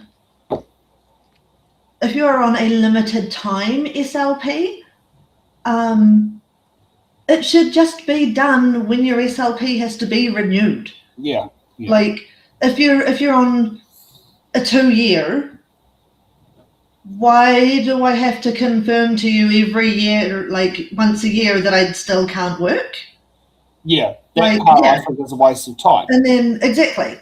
But yes, for people who are on it permanently, lifelong, I do agree that they should have to confirm more often than someone who's on it temporarily that their circumstances are the same, and relationships is a big one. Yeah, because that's the biggest thing that catches people out. And the thing is, working income are very unforgiving when they think you owe them money. Oh. Yeah. And I will hopefully be in front of a select committee this week to sit there and put my 2 cents worth on their latest scandalous law that's going through Parliament that we had to do a special show on Wednesday. Oh, I missed that. What was that? Oh, it's the one to deal with the ACC payments. Right. Oh, right. Yes, you asked me if I could. The one that you said you could do it. Same with was it Mr. Stacey? Right. Same situation also brought up at the same time, and it was just like, because it was like very hot. Nah, fuck. This bill needs to actually be explained, and it was an absolute dog's breakfast of a bill itself. Like it even had it apparently can go back to 1992, as been said by Kay Brereton, and it also includes like supplementary payments. Like you might remember in 2010 there was a temporary GST payment for 6 months. Yeah. That's written into the bill to go after people with that who receive ACC claims between ACC payouts for the period between October 2010 to March 2011, which is outside the statutes of limitations. And also, the other thing is, the length they go back to is nearly 5 times the statutes of limitation. Put it this way. It's nearly old. Put it this way. Thank goodness I'm 2 years older than when they're going to go back to. But what also are they going to go back to? Claim for the working for families paid by working income during that period? It's a bit of a dog's breakfast of what it could actually end up doing, and it could create a lot of questionable debts. Mm-hmm. Yeah. And anyone knows me, I wouldn't sit there and trust it when working income says you owe anything. I wouldn't sit there and trust it with 10-foot barge posts because they don't usually actually tell you how they came to that conclusion. Yeah. Despite the fact that the legislation actually states them into. I'm sure there's an eager accountant out there who's very excited. So. Yeah. Now, let's get off to another scandalous bill. The English language bill, first reading. Oh, spicy. And, as been said there, I think we're in for a bit of a treat. Okay, so what are we going to get an introduction of this? What is the purpose of this bill? I think we'll let the first speech to explain. Be brought up, and I was hearing a lot of repetition, and I understand that these are always very tense situations, and I can understand that the opposition's anger at what's just happened here, but actually the arguments that I heard to that point, there were no new arguments coming through, so I thank you for kindly saying I rightly made that call, and we will move on. Thank you. So I call on Government Order of the Day number 2. English Language Bill, first reading.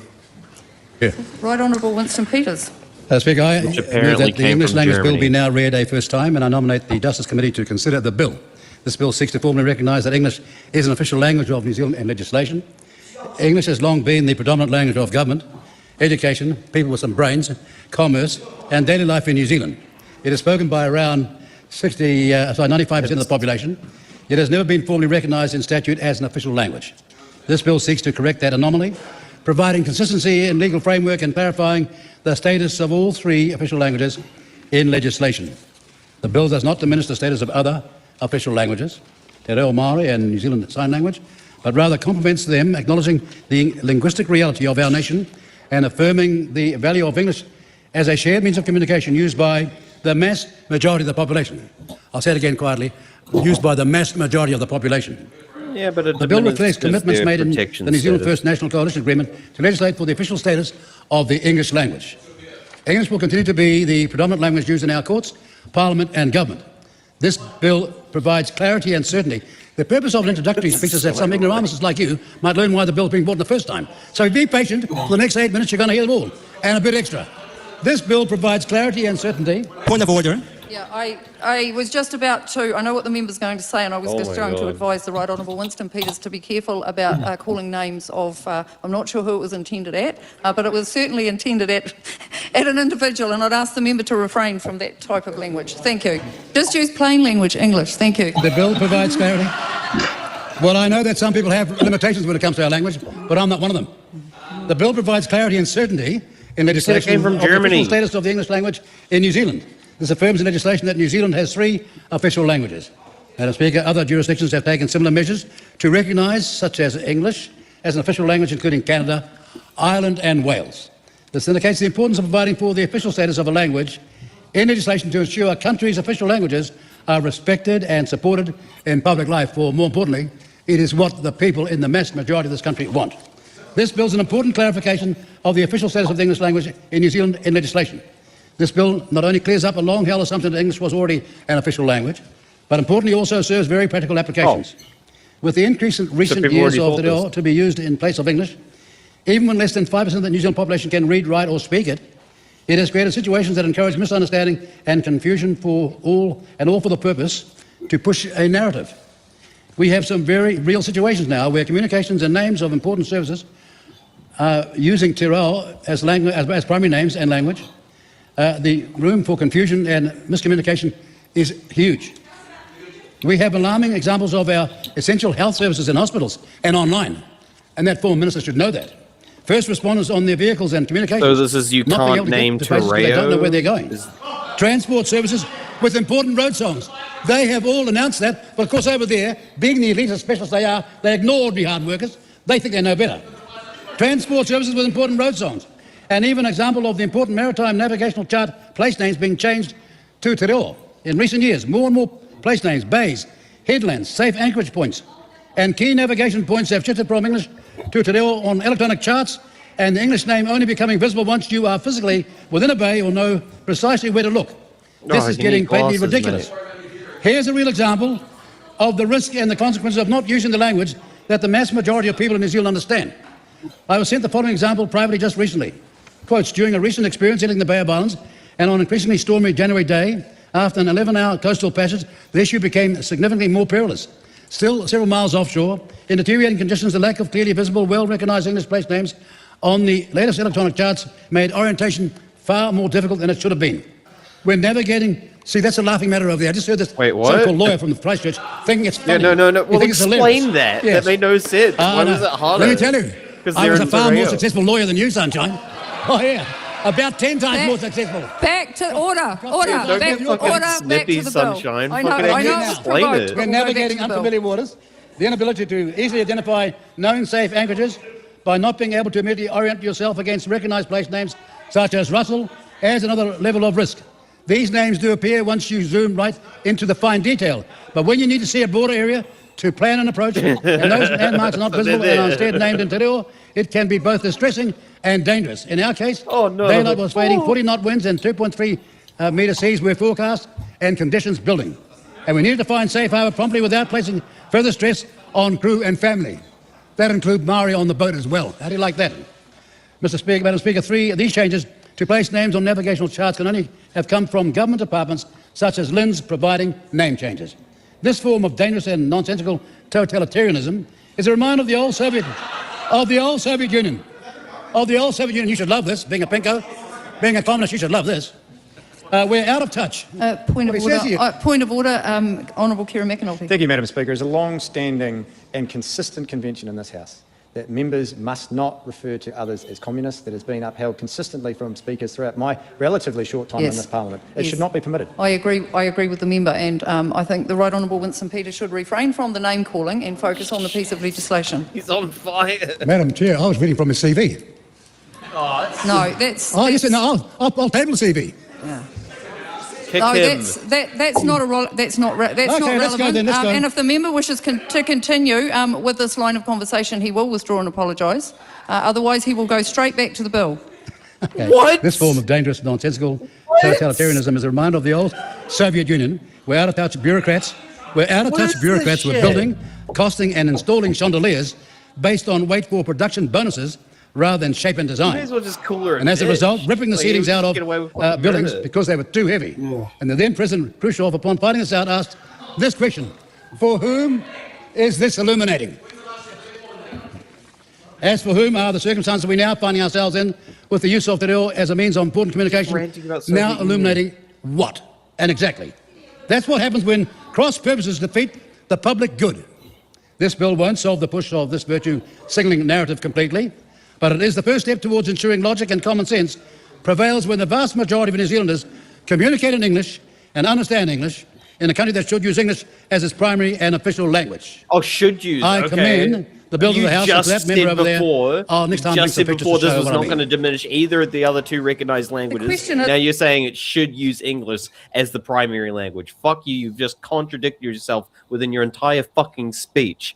Remember fucking when every place fucking here was changed to English and suddenly all the Māori were like, oh, thank goodness, we couldn't find ourselves before. We couldn't find our way around. Everything was in te reo. We couldn't understand what a port was.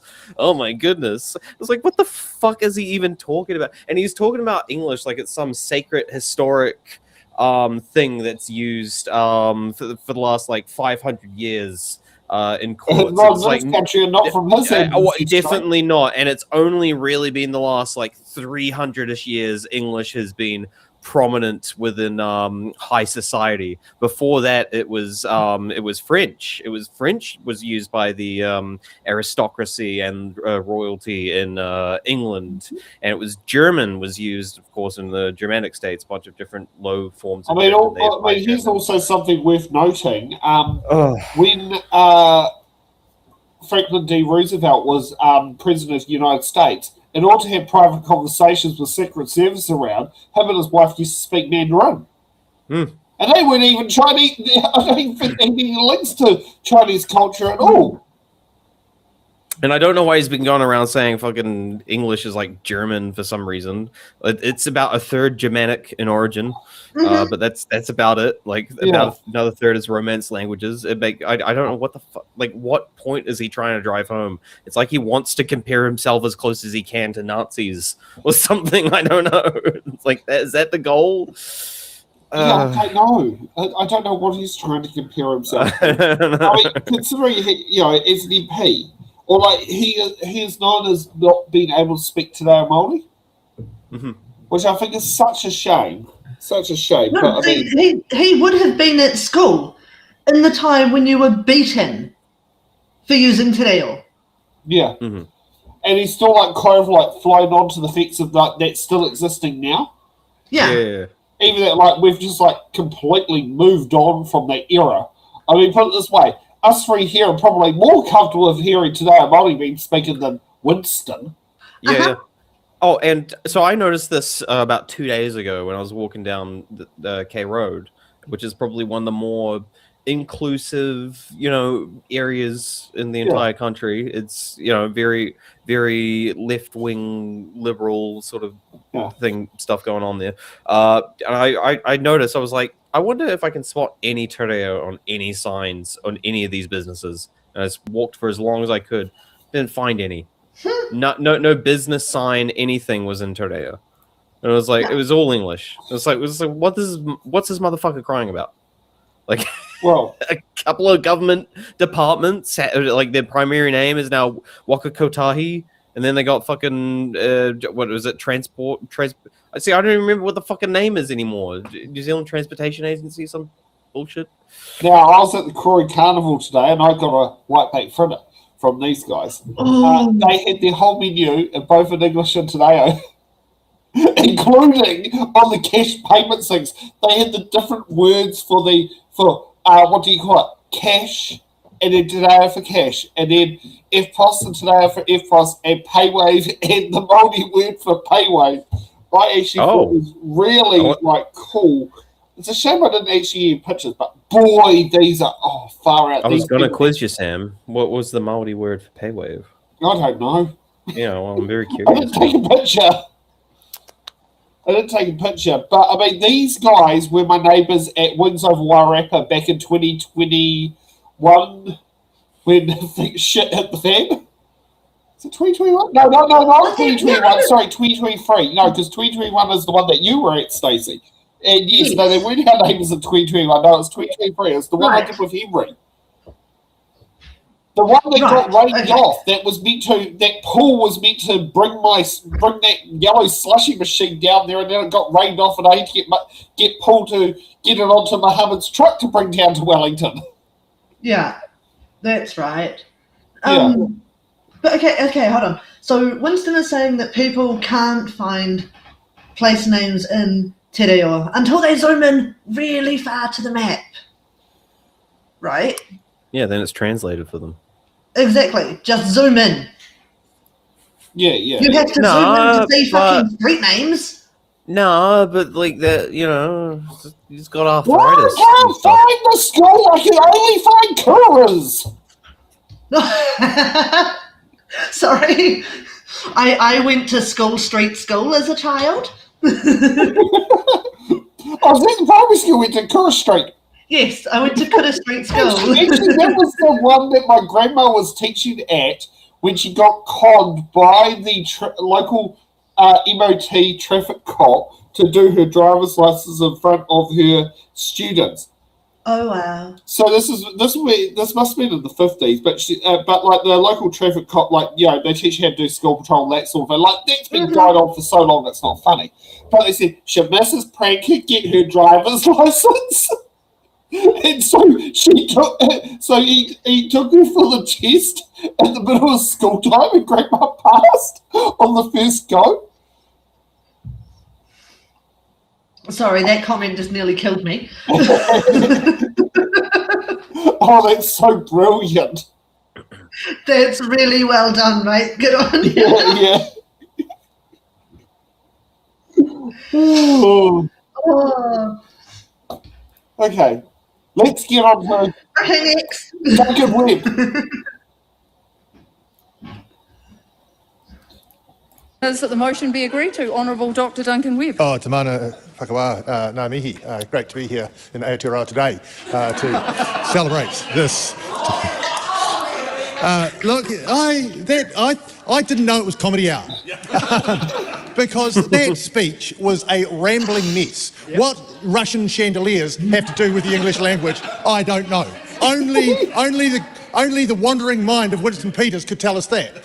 But yes, so-called lawyer he is. He's only ever in court as a litigant. But look, this is yet another example of the important things that this government wants to do. While people can't buy their kids' school uniforms, they want to make sure that English is the official language of New Zealand. While power prices are surging, they want to make sure that signs are in English as well as Te Reo. Although I think I heard Winston Peters say that he got disoriented if he saw a Te Reo sign. Well, he's certainly disoriented today, but I'm not sure it was the Te Reo sign that did it. So, look, the fact of the matter is that this bill, is entirely unnecessary. Winston Peters himself talks about 1840 and the clauses, the actual wording of the Treaty of Waitangi, where the English government obtained sovereignty, at least in some sense, over New Zealand, and all of the laws of England applied. Yep. That's what happened on that day. That is what the intention, at least of the English, in signing that treaty was. Mm-hmm. What is the official language of England? And we still inherit those laws. Right, yep. Read the English Laws Application Act. Yep. Piece of legislation now, we inherit all of the laws and customs of England into New Zealand today. And what's the official language of the United Kingdom? Well, it doesn't say, it's not out there in legislation. There is no English Act or United Kingdom Act which sets out English as an official language, but I'm pretty sure they're comfortable with the fact that it's an official language of England and the United Kingdom. So an entirely unnecessary piece of legislation, yet another distraction. Yeah, but if you a go silly some piece places, of legislation that Winston Scottish Peters and wants, Welsh. in his Jurassic thinking, wants to put before his subsection of voters, because they get a little bit anxious because the library in Christchurch Central is called Turanga. Yeah, I know. I know. You know, and it's a big building full of books with big signs to it, but because it doesn't say library, they don't know that it's the library if they're New Zealand First voters. But is that why right-wingers are so dumb? They can't find the library. They're trying to distract us with this trivial bill away from the fact that they can't actually run the country. That chaotic coalition is with a fractured group of people, can't actually run the country, can't get costs down, can't actually cut the cost of living, can't actually organise 2 boats for the Cook Strait, haven't seen those yet, and the costs there are still going up. But no, on a Thursday afternoon they want us to be talking about the English language, and it is a great language, but of course one of the challenges is that you're going to ossify the language. You don't want to freeze it. And the language is a moving thing, and if you listen to a conversation in New Zealand today, you don't actually hear English, you hear New Zealand English. And the beautiful thing about it is that it's got a scattering of words, or more than a scattering, a goodly number of words from languages around the Pacific. Te Reo, Samoan, Tongan, and that is what language should be. But to sit there and say, here's a good question, what English is it? Is it New Zealand English, American English, English? Because these are actually dialects. But, you know, they want to box it in. The great joy of our language is that it's alive, and that's why. Thank you. So I think Barnes actually quite enjoyed the speech there, secretly speaking. Yeah. Okay, I looked it up.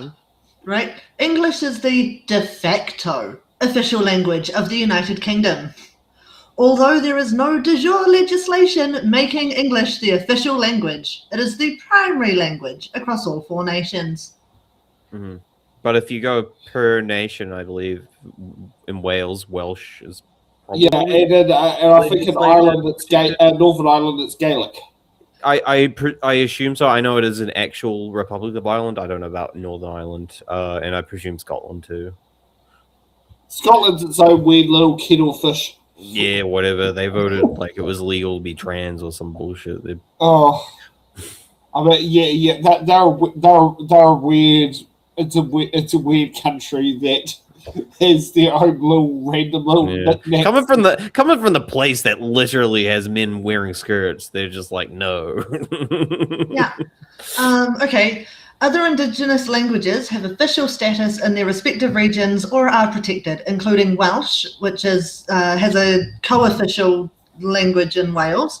Yes. Scottish Gaelic, Scots, Irish, and Cornish. Cornish? Yeah. Oh yeah, down in Cornwall. Yeah, of course. Well, considering I'm a descendant from Cornwall, known as Richard Trevithick, the world's first steam engine. Cornish pixies.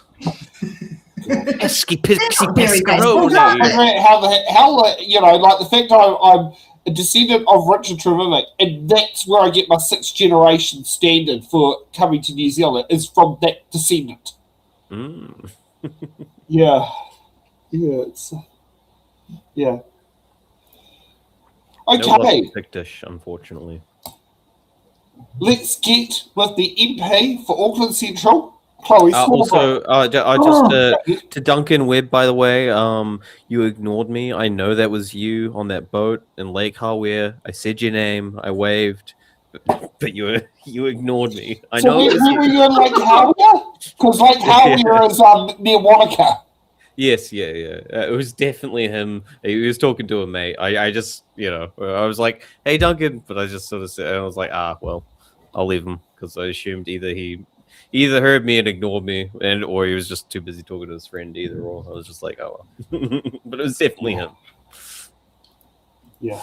Okay, let's get off to Chloe. E te manga, e tēnā koe, tēnā koutou, e te whare. Madam Speaker, this week, parts of Aotearoa were once again plunged underwater in the most recent climate emergency. These 1 in 100-year weather events that we consistently see are occurring week after week after week. Sewage is spilling into the waters in our capital. There are water boil notices in our second largest city because of the bacteria in our drinking water. And as a result of the intentional economic decisions that this government has made, unemployment is the highest that it has been in a decade, and Christopher Luxon waves goodbye to 200 New Zealanders every single day. So this week, Christopher Luxon and his government has once again plunged our house into urgency and made their priorities abundantly clear. Firstly, disestablishing the Ministry for the Environment, literally. Secondly, leaving tens of thousands of beneficiaries living in poverty despite their entitlements to ACC and despite the courts telling this government that practice is unlawful. And now, Madam Speaker, we are spending our time in this place debating whether to make English an official language. These are intentional decisions. The government continues to choose to remove protections for our environment, to pour oil, coal and gas on the climate crisis fire, and to make life harder for regular, hard-working New Zealanders just trying to get by. That is actually why this English language bill is on the order paper today. Because the government wants us distracted, they want us divided, and they want regular people exhausted fighting amongst themselves. Some out there say that this government is stupid. Unfortunately, Madam Speaker, I think that they know exactly what they are doing. That's right. The English language is not under threat. We are literally speaking it and debating in it right now. This is a bill which is an answer to a problem that does not exist. A problem which this government is trying to create in the minds of people across this country in place of the very real problems of the climate crisis, record homelessness, inequality, and infrastructural decay, which they have decided to actively make worse. All across the world, official language status is provided to protect languages under threat in order to put a spotlight on the need to protect and resource their survival and revival. Right. Here in Aotearoa, that status has been granted to Te Reo Māori as the indigenous language of this country, which was once physically, violently beaten out of the mouths of Māori by those who imposed English as the only language. Māori fought for more than a century to keep the language alive, and for decades to see it afforded the status that it has today. The Royal Commission into Abuse and State Care told this House pretty recently that deaf New Zealanders were not only denied the right to learn sign language, but also punished for using it. That is the reality of our history. That is why Te Reo Māori and New Zealand Sign Language were granted their official status. That's right. Te Reo Māori was fought for. NZSL was fought for. English, however, was literally beaten into people. We are speaking it right now. It is not under threat. But in order to try and cling to power, this government has decided that it needs to bank on fear. It needs to invent an oppression that does not exist. And if you're wondering how Trump's America happened, it is actually through tactics exactly like this. Right. Trump has done exactly this so recently in an executive order. The government wants to stoke a fight between Te Iwi Māori and Pākehā, and they want that fight to be the focus of this election. But no one out there in the real world, perhaps bar their mates in the Atlas Network and Hobson's Pledge, have asked for this. New Zealanders, Māori and tangata tiriti alike, just want to live their lives in peace. They want food on the table, a roof over their head, a decent income, and a place to belong. That is the reason 100,000 took to the streets last year to reject this government's approach. So, in plain English, for all members of this government, this bill is bullshit, and you know it. I'm actually curious. What language is this bill getting written in? I don't... actually, we've got a run sheet. We'll be able to find It's English. The answer is English. It's getting written in English. I would assume it's written in English. Just like every other fucking bill. Let's not rush. Let's sit down there and have a big surprise moment, please. Okay, maybe. But, yeah. There you go. Like, it's pretty self-evident. Let's get a drum roll, please. Oh my god, it is in English. Where's the Te Reo? I heard English was going extinct. So let's sit there and start off. So the first thing of the bill, the title. The second thing of the bill, the day it comes into it, was it? The commencement date, the purpose of the bill. Now that I think of it, I was seeing. So I'm seeing numbers, and I believe numbers originally are Persian. I think they come from somewhere in Persia, Mesopotamia. The So there you numerical go. written form of the numbers that we use are Arabic. There you go, Arabic. So that's not English. See, Arabic's creeping in, guys. English is at risk. It's been taken over. Whatever happened to Roman numerals? We need the Roman numeral bill. We need to bring back Roman numerals, okay? Roman numerals. Oh, they do in the movies. A lot of British movies seem to use Roman numerals. Yeah. Well, Well, historically speaking, I should say, they used to use it. Including if you watch the original Willy Wonka one, now that is not British, that is American, that was filmed in Germany. That also has Roman numerals in there. yeah, but I went to dial my telephone today, and I couldn't figure it out. I had to get a translator tool to figure out which buttons I had to dial. Well, that Roman numerals also sit down there and has the thing of what do you call it? It's was it one after one, two after? Was it one after one after one? One before five, one after five, one after one after one after five. It's not quite like that. I mean. Doesn't your telephone numbers come up as Tahi Mura Total File Rema Uno Fatu Wadu Iwa? And what is zero in Te Reo Māori? Doesn't exist. Oh, so if we just had Te Reo Māori to sit there and do numbers, we could not make phone calls because we could not dial the own number. Everyone's on board with bringing back the Roman numerals. I think we've identified a clear issue in our society. This needs immediate populist support now. Everyone, please email your local NZ First politician. Let's all email Jenny Markov or Mark Peterson. They seem to have their heads screwed on. Okay, let's get on to Simon Court, who will give us a bit of a lecture on why Imperial products need to have English on their packaging. Simon Court. Madam Speaker, it's incredibly difficult to respond to such a rant that is removed from the purpose and intent of this very simple bill. She's to a crazy restore, lady. She's establish hysterical. English as an official language. So when people like Duncan Webb go to the library, they can see the word library, which is what many New Zealanders have been asking for. Can we read it in English, which is the language most people speak? And that doesn't have to be a culture war issue, Chloe Swarbrick and the Greens exactly. or Labour. Most people It's simply speak it, you practical, moron. constructive, So common what's the sense and that fucking supports this bill. problem? Tom Rutherford. Oh, nice and short at least. Thank fuck. That was like such a shit sequel of speech. Yeah, God. it was essentially crazy. She's a crazy hysterical lady. Someone keep her in her place. That's all I heard. Like And all he did was reinforce Chloe's point. Yeah. The English language is not under threat.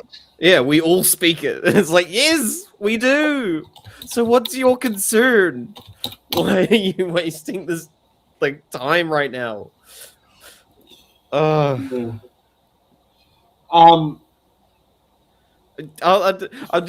they say they didn't have enough time to get that freaking inquiry bill through? And here they are wasting time with this.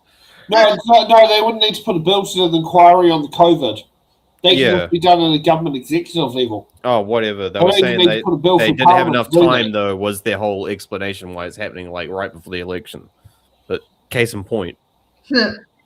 Okay, now let's get to this guy called Tom Rutherford, I think his name is. The bill to the House.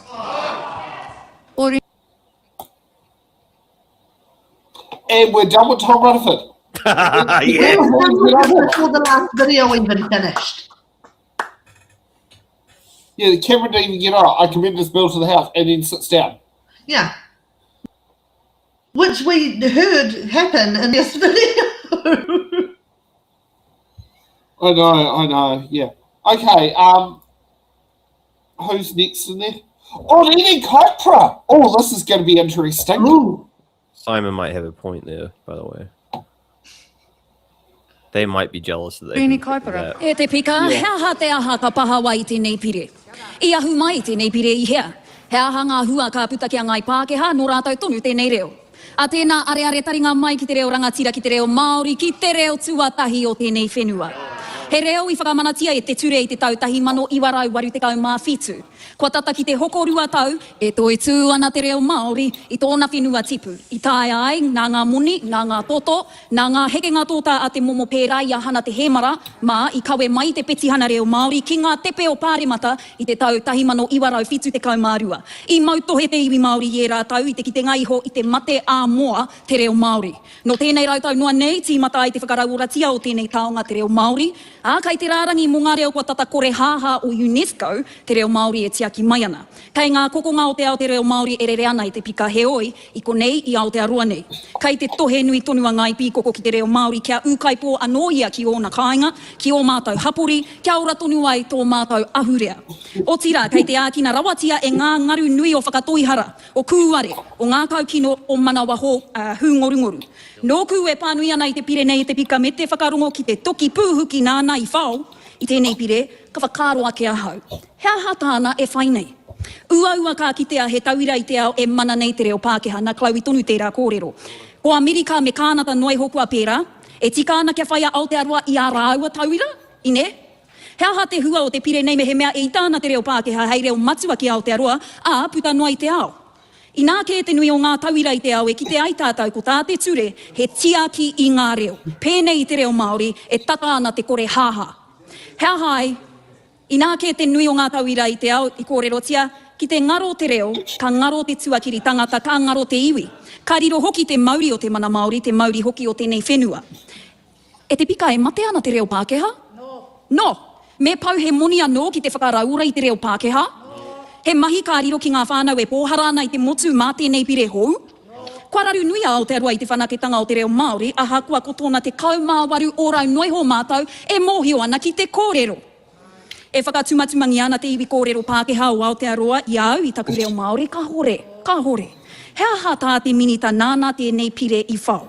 He whakatamariki I te reo rangatira, he tāmi I te mana Māori, he whakahoki I te whenua ki ngā rā o te waru ara o te ngōururu, koira tāku e ki tēnei koira tā te Pāti Māori e whakahau nei. He pire maumau wā, maumau hā.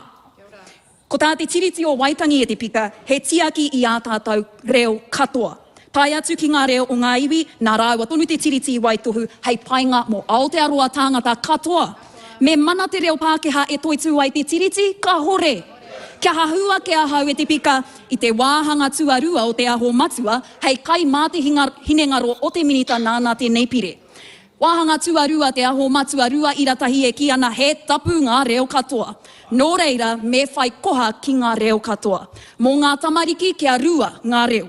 Ko te reo o ngā mātua tūpuna tuatahi, ko te reo o tauiwi tuarua. Kia ōrite te pakari o ia reo, kia tūtangata ai ngā tamariki I roto I te reo Māori, I roto hoki I te reo tauiwi. A kāti, kia panoni iau tērā kōrero me te whakatauki ake I konei te pika. Kia toru ke ngā reo o a tātou tamariki. Ko te reo Māori kātahi, ko te reo Pākehā karua, ko te reo rota kā toru. Whakautengia ngā reo e toru o Aotearoa, kaua e tuku kia kōhurutia te reo Māori me te reo rota e te reo Pākehā. Ki te pērā, he pakanga nui kai te haere. Nō hea au, nō hea mātau o te Pāti Māori e whakai ki tēnei pire.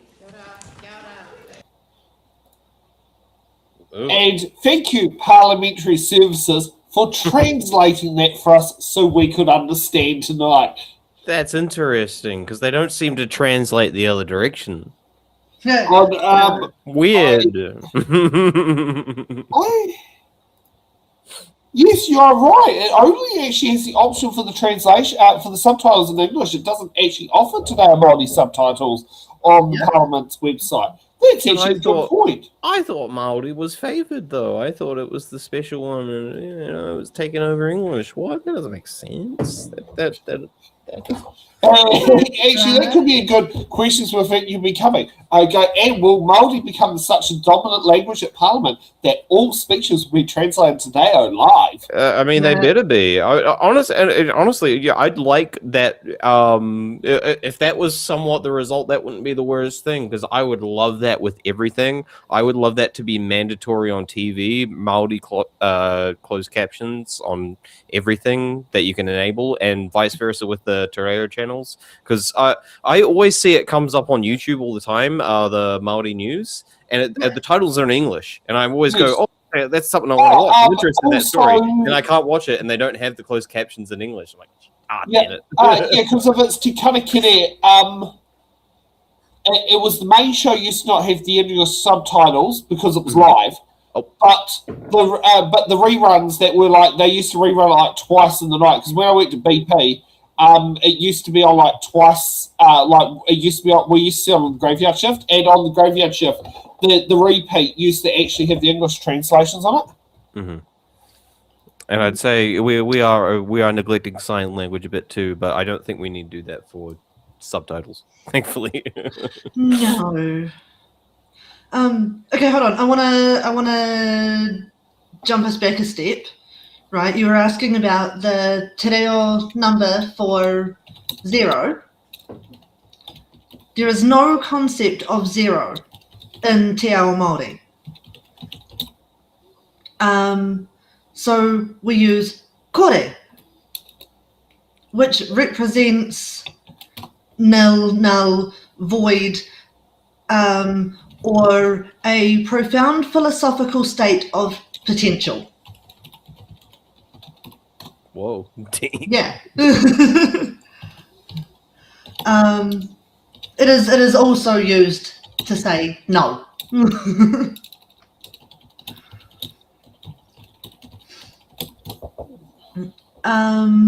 And what was the other part? Represents the void or the state before creation in Māori cosmogony. The boundless void. Oh. Yeah, Sounds Te delightful. kore te whiwhia, the boundless void. That sounds like a lovely place to visit. I bet it's nice and Right? quiet. Yeah. You know, just no one bothers you. The boundless void. And one more sentence on that. It is not a negative absence, but a space full of potential. Yeah.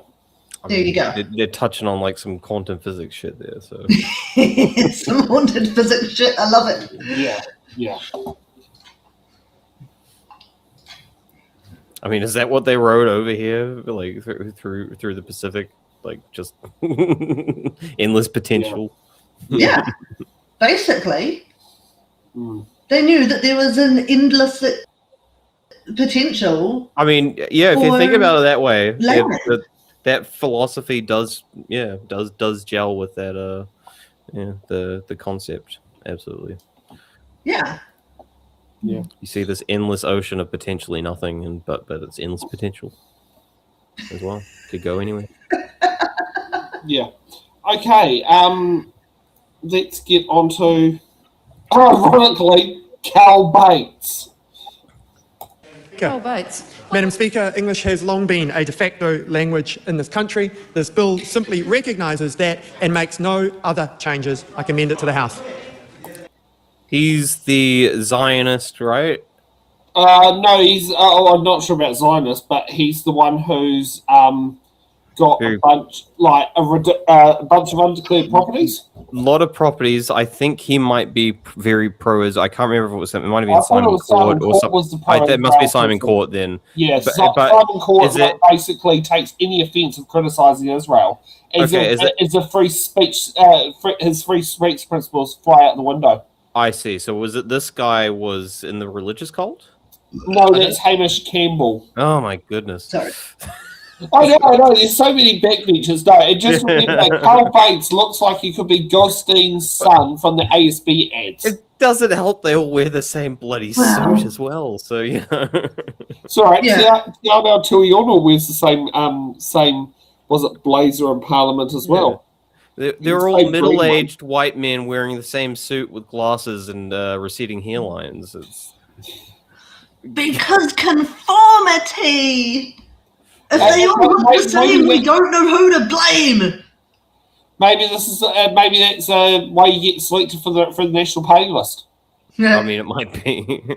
You know, I mean, put it this way: what did Cameron Brewer say when he won the seat off finishing Walters in Upper Harbour? I'm shaving my head. But basically, it's like it went from being like, you know, the most ethnically diverse was it MP to pale, male, and stale. Maybe it's the younger that you get your male pattern baldness, the sooner you're going to climb up. I mean, I also sat there and like said that today. I was actually speaking with Jill, what's her last name, from the Inner City Wellington's Residents Association, and Jill, I think it's Jill Wilson, and I sat there and said, "Oh, many of the residents' associations in Wellington feel like they come across as pale, male, and stale." And I said, I was glad to be part of Newtown Residents Association where the females, where it has a female majority executive. But it's like only like one female in the majority. But how the fact, like, whereas you go to other ones, it's like so many of them are filled with like men, like you know, it's just so many men and like how many females on them. Yeah, and it was quite funny on that one. But yeah, I also had to tell her my latest role on there is now the treasurer. And yes, I like what Gary has brought up here. What's that? Best dressed MP. Yeah. Okay. Madam Speaker. Dr. Aisha Madam Speaker, it is remarkable at a time when New Zealanders are struggling with the cost of living, when food prices are going up, where people are struggling to pay the rent, where unemployment is at record highs, that this is the government's priority. That this is the government's priority when there are real problems out there in the community that needs to be addressed. I can only join my colleague Duncan Webb in concluding that this government is bereft of ideas about how to address the real issues for New Zealanders. They are so out of touch that they need this piece of symbolism. But, Madam Speaker, the government has chosen to vote Parliament's time to this bill, and so I have the remaining time left for my speech to talk about the beauty of the English language. It is a beautiful language and it is so powerful. And I care deeply about English because of how my mum raised me. My mum loves the English language. In fact, she's an English teacher. She's from the Maldives. They don't speak English there. They speak their own language, the Vihi. And she grew up there she was born there in 1950. And her aunt, who spoke not a scrap of English, who raised her, knew that my mum needed to speak English to secure a good future for herself. So Mum did. She worked really hard at her English, and she was the first person from her country to pass Cambridge O-levels in English. And that's how she got a Colombo Plan scholarship to come to New Zealand.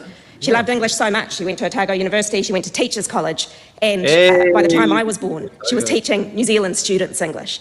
Can you imagine that? A woman from another part of the world who used to read Oscar Wilde, even though she's never met an Englishman, comes to New Zealand and teaches New Zealand kids in Southland English. And because I'm from a small town, I sat in her class, the class where she taught Shakespeare, where she taught Steinbeck to New Zealanders, and that's pretty special. Kind of ironic to think that someone for whom English wasn't their first language gave so much in terms of enjoyment of English and English literature to her students. I've been thinking about my mum a lot today because I sat in her classes during the 1990s where English was being used in a very powerful and destructive way in this country.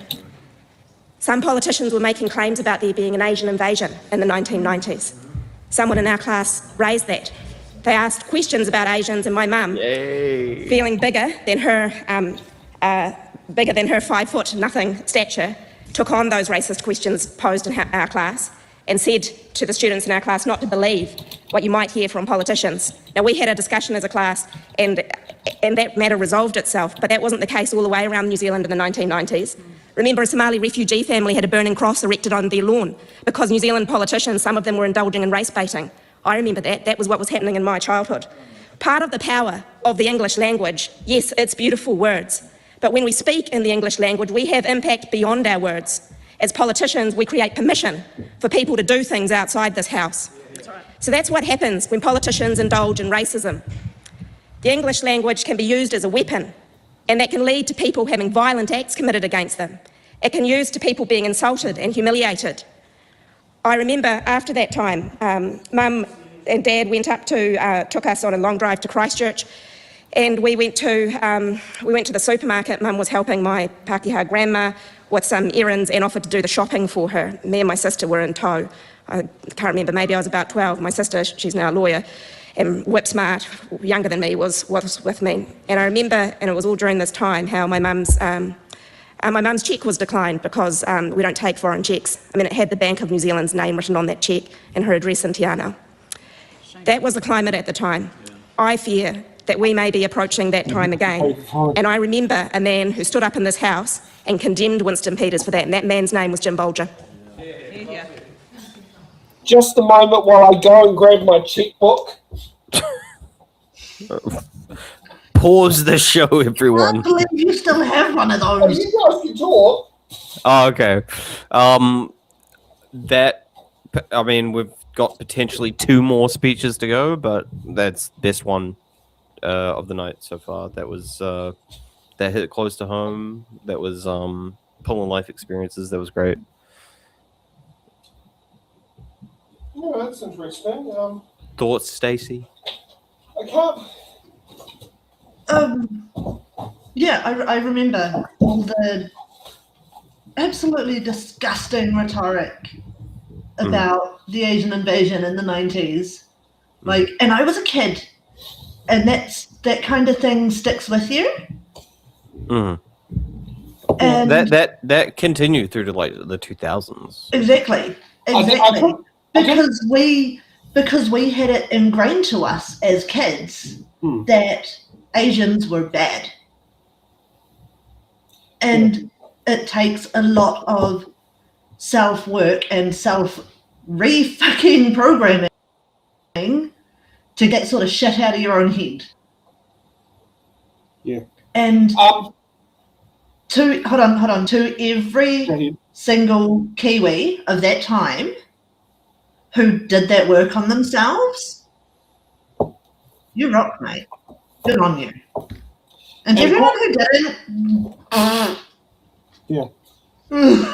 Now, I haven't found a checkbook here, but I found a deposit book.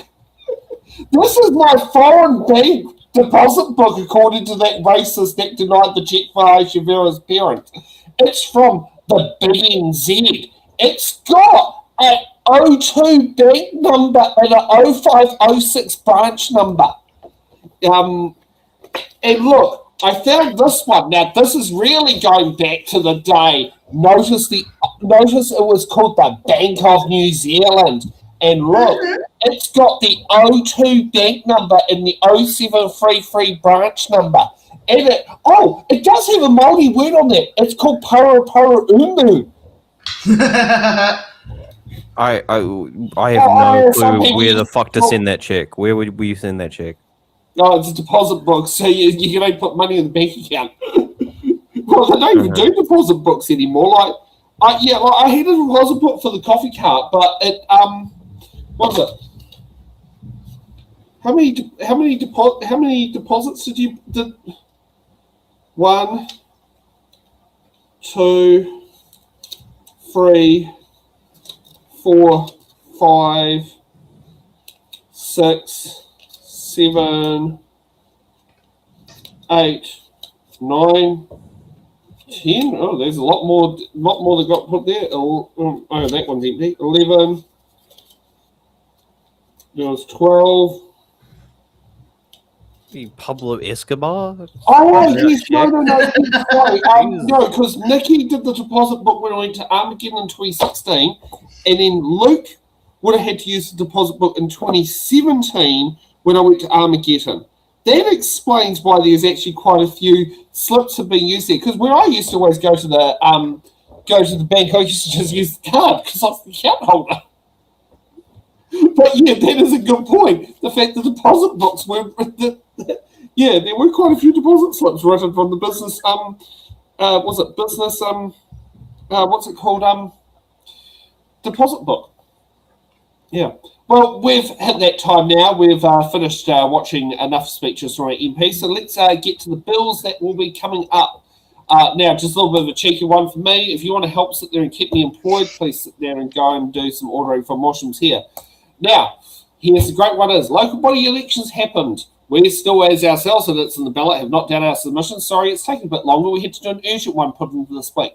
But if you'd like to put in your submission on the inquiry into the local body election 2025, you've got until Friday to get that in. If you'd like to sit down there and put in a, submission on the environment, disestablishment of the Ministry of the Environment Amendment Bill, you've got till Wednesday, the 11th of March. If you'd like to sit there and put in a submission on the Health and Safety at Work Amendment Bill, so that Stacey would be allowed to sit there and stand and wave a sign on the top of my coffee cart who could fall off and break her neck. You can sit down there and you've got till Wednesday, the 18th of March. I do believe Ray did watch aeroplanes on the top of my coffee cart at one of the wings over Wairarapa. Was that a question? No, did Ray end up climbing on top of the coffee cart? I think he climbed up on top of it. Yeah, I know you didn't, but I didn't, but I think he did. Yeah. No, okay, I've we've got already the broken Armed Force Discipline Legislation Amendment Bill closes on Wednesday, the 25th of March, and we got the Otatahi Community Housing Trust Variation Bill closes on Friday, the 3rd of August, April, which I think is Good Friday.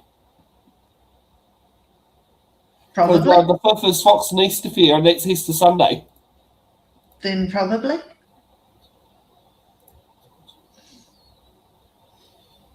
Yeah. So, yeah. Those are the bills that are coming up. Now, Stacey, you've got something you'd like to sit there and say. I do. So, this year, on March the 31st, I haven't decided what time. That's right. It's only last day of the financial year. I have decided that I am going to get rid of it all. And I am going to be fundraising for Shave for a Cure. So, I'm chucking that in the comments now. If anyone is able to help with donations and fundraising, and I'm going to be doing other things out in my community after I've moved house because I don't have time before that. So if you're unaware, Shave for a Cure is supporting Kiwis and their whānau with blood cancer and other blood diseases, and doing research into cures and that sort of thing. I've lost people to cancer. My auntie Joanne died of leukemia. Exactly. See, like I have friends and loved ones who have lost other people to cancer. And even finding a cure for a single type of cancer is a huge step forward. And anything that we can do is going to be a huge help. So if you can either jump in and donate, I've chucked it in the comments, it will be on all the socials, or sign up and do it yourself. You don't have to shave your head. You can also just cut your hair, you can dye it. And you don't necessarily have to do it in March. You can do it at any point you want. So jump on board, please. Thank you. I thought the ice bucket challenge fixed everything. I thought that was the solution. Oh God, that was like that's over a decade old now. Yeah. No. Yes. It was early Facebook days. It was before I moved to Wellington. And I mean, I've been in Wellington. Was it 11 and a half years now? I'm trying to think. October 2014. I'd say it was probably around 2013, 2014. Yeah, because I was working at BP Levin when that was the big thing, and we saw ice that you could use for the ice bucket challenge. Yeah.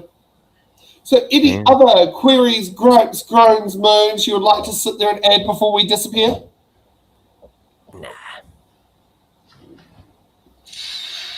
Get your submissions in, please. Yes. I know I'm going to have fun trying to do that tomorrow, along with video editing, along with driving to Upper Hutt to drop off the generator to Woody. I'm actually I'm going to need you to get me that down. draft ASAP, Sam, because Sorry? I'm moving. And Yeah, I'm not gonna have time I by know. the You might have time to on your permission's phone. gone. I'll also get hold of Nick to sit there and send off his section from the candidate liaison as well. Yeah. Yeah, because that's because that's the other one is the candidate liaison stuff because he has a unique he had to deal with these candidates. Yeah, and that was kind of a unique situation. Yeah.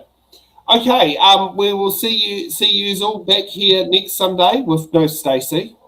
Hopefully Laura, and then in a fortnight's time you won't have me because I'll be at Newtown Festival doing a 12-hour day, doing a 15-hour day. Yeah. Ew. Yeah, he's gonna live stream the whole thing. Oh, I can give you access to my security cameras. You can sit there and see me work. Yeah. Okay, we'll make a move. See you later. All right. Peace and love. Go get that. Thank you for watching The Order Paper, your express ticket to the New Zealand House of Representatives. Every episode, we unravel the complex world of legislation, debate, and democracy. From bills to select committees, we've got it all covered. From our team of political commentators who will dissect and explain what's happened so you can remain up to date on what's happened in the Aotearoa, New Zealand Parliament. To support our channel, you can become a Patreon member at patreon.com/It's in the Ballot. The Order Paper podcast is brought to you by It's in the Ballot Productions.